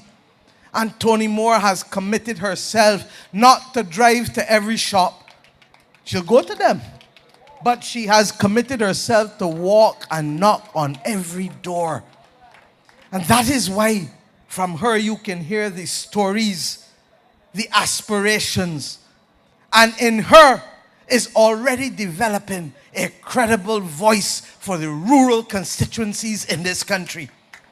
When she speaks now of knowledge, born of rubbing shoulders. And I say to you tonight that if you give her that chance, I believe that hers is a voice that will not only define representation in Barbados, but across the Caribbean and internationally. That is why they have already chosen her and asked her to represent on so many trade union bodies in the Americas and globally. So my friends, send a message. And I want every vote to count. Every vote must count. You hear me? I ain't talking to the rest of them out there, no, I'm talking to y'all. Because I know that you are the essence of why we are fighting this battle. Your brothers and your sisters, your mothers and your fathers, your grandparents, your children that you want to grow up and have a chance in this country. Because nobody don't know where the next Gary Sober's coming from. Nobody don't know where the next Tony Moore coming from. Nobody don't know where the next Rihanna coming from. But when you nurture those little children and treat them in a way that you know that they should be treated, now Raleigh, then they will have opportunity. And our role is to give opportunity, to protect from injustice, to protect the areas in which you live, and to make you the best that you can be in this country of yours. And for Verla and the Dems, and for the others fighting for bronze, I say to you, stand down. Go and get yourself ready. But you are not ready for this business at this time in this country. And if you are serious about allowing ideas to contend, as you heard from Rawdon on this platform, then come and let us engage. Let us debate. I get it that you're not ready to debate now because you don't have nothing to say now. But by the next election, get yourself ready, because Barbados demands serious people for serious business at the most difficult time in this country's history. And as I say to you tonight, good night. I ask you to come tomorrow morning and show your support as Tony Moore goes to be nominated as the first woman who is likely to enjoy the favor of the electorate of this constituency. History will be created yet again. And because I know pride now, I want to share a little more pride with you next Sunday night. And we are going to, for the first time, put a first 11 all-women's platform on this platform next Sunday night. Yes, Nalita, it is going to be special, because I am not only bringing the batsmen in form that you see every day, but I'm bringing the maestros back. Billy Miller and Liz Thompson. I'm going to give you the informed batsmen that I have in the form of Cynthia Bradshaw, and the old trusted and proven salt of the earth Cynthia Ford, Marsha Cattle,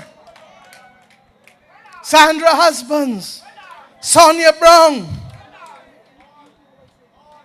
all. And then I'm going in for the extras. I'm bringing out people like Rashana Trim and Shanika Roberts-Odell. And Jessica standing by in case anybody wrist or ankle gets sprained. When I tell you I have a first 11 that can play and win, DeAndre Dutton, when you need people, call me. Not true? Where Carolyn? Tell them for me. And if we continue to do well and pick up momentum, I'm going to have an even bigger surprise for you after next Sunday. Good night and God bless. Pressure. B.O.B. Hey, hey.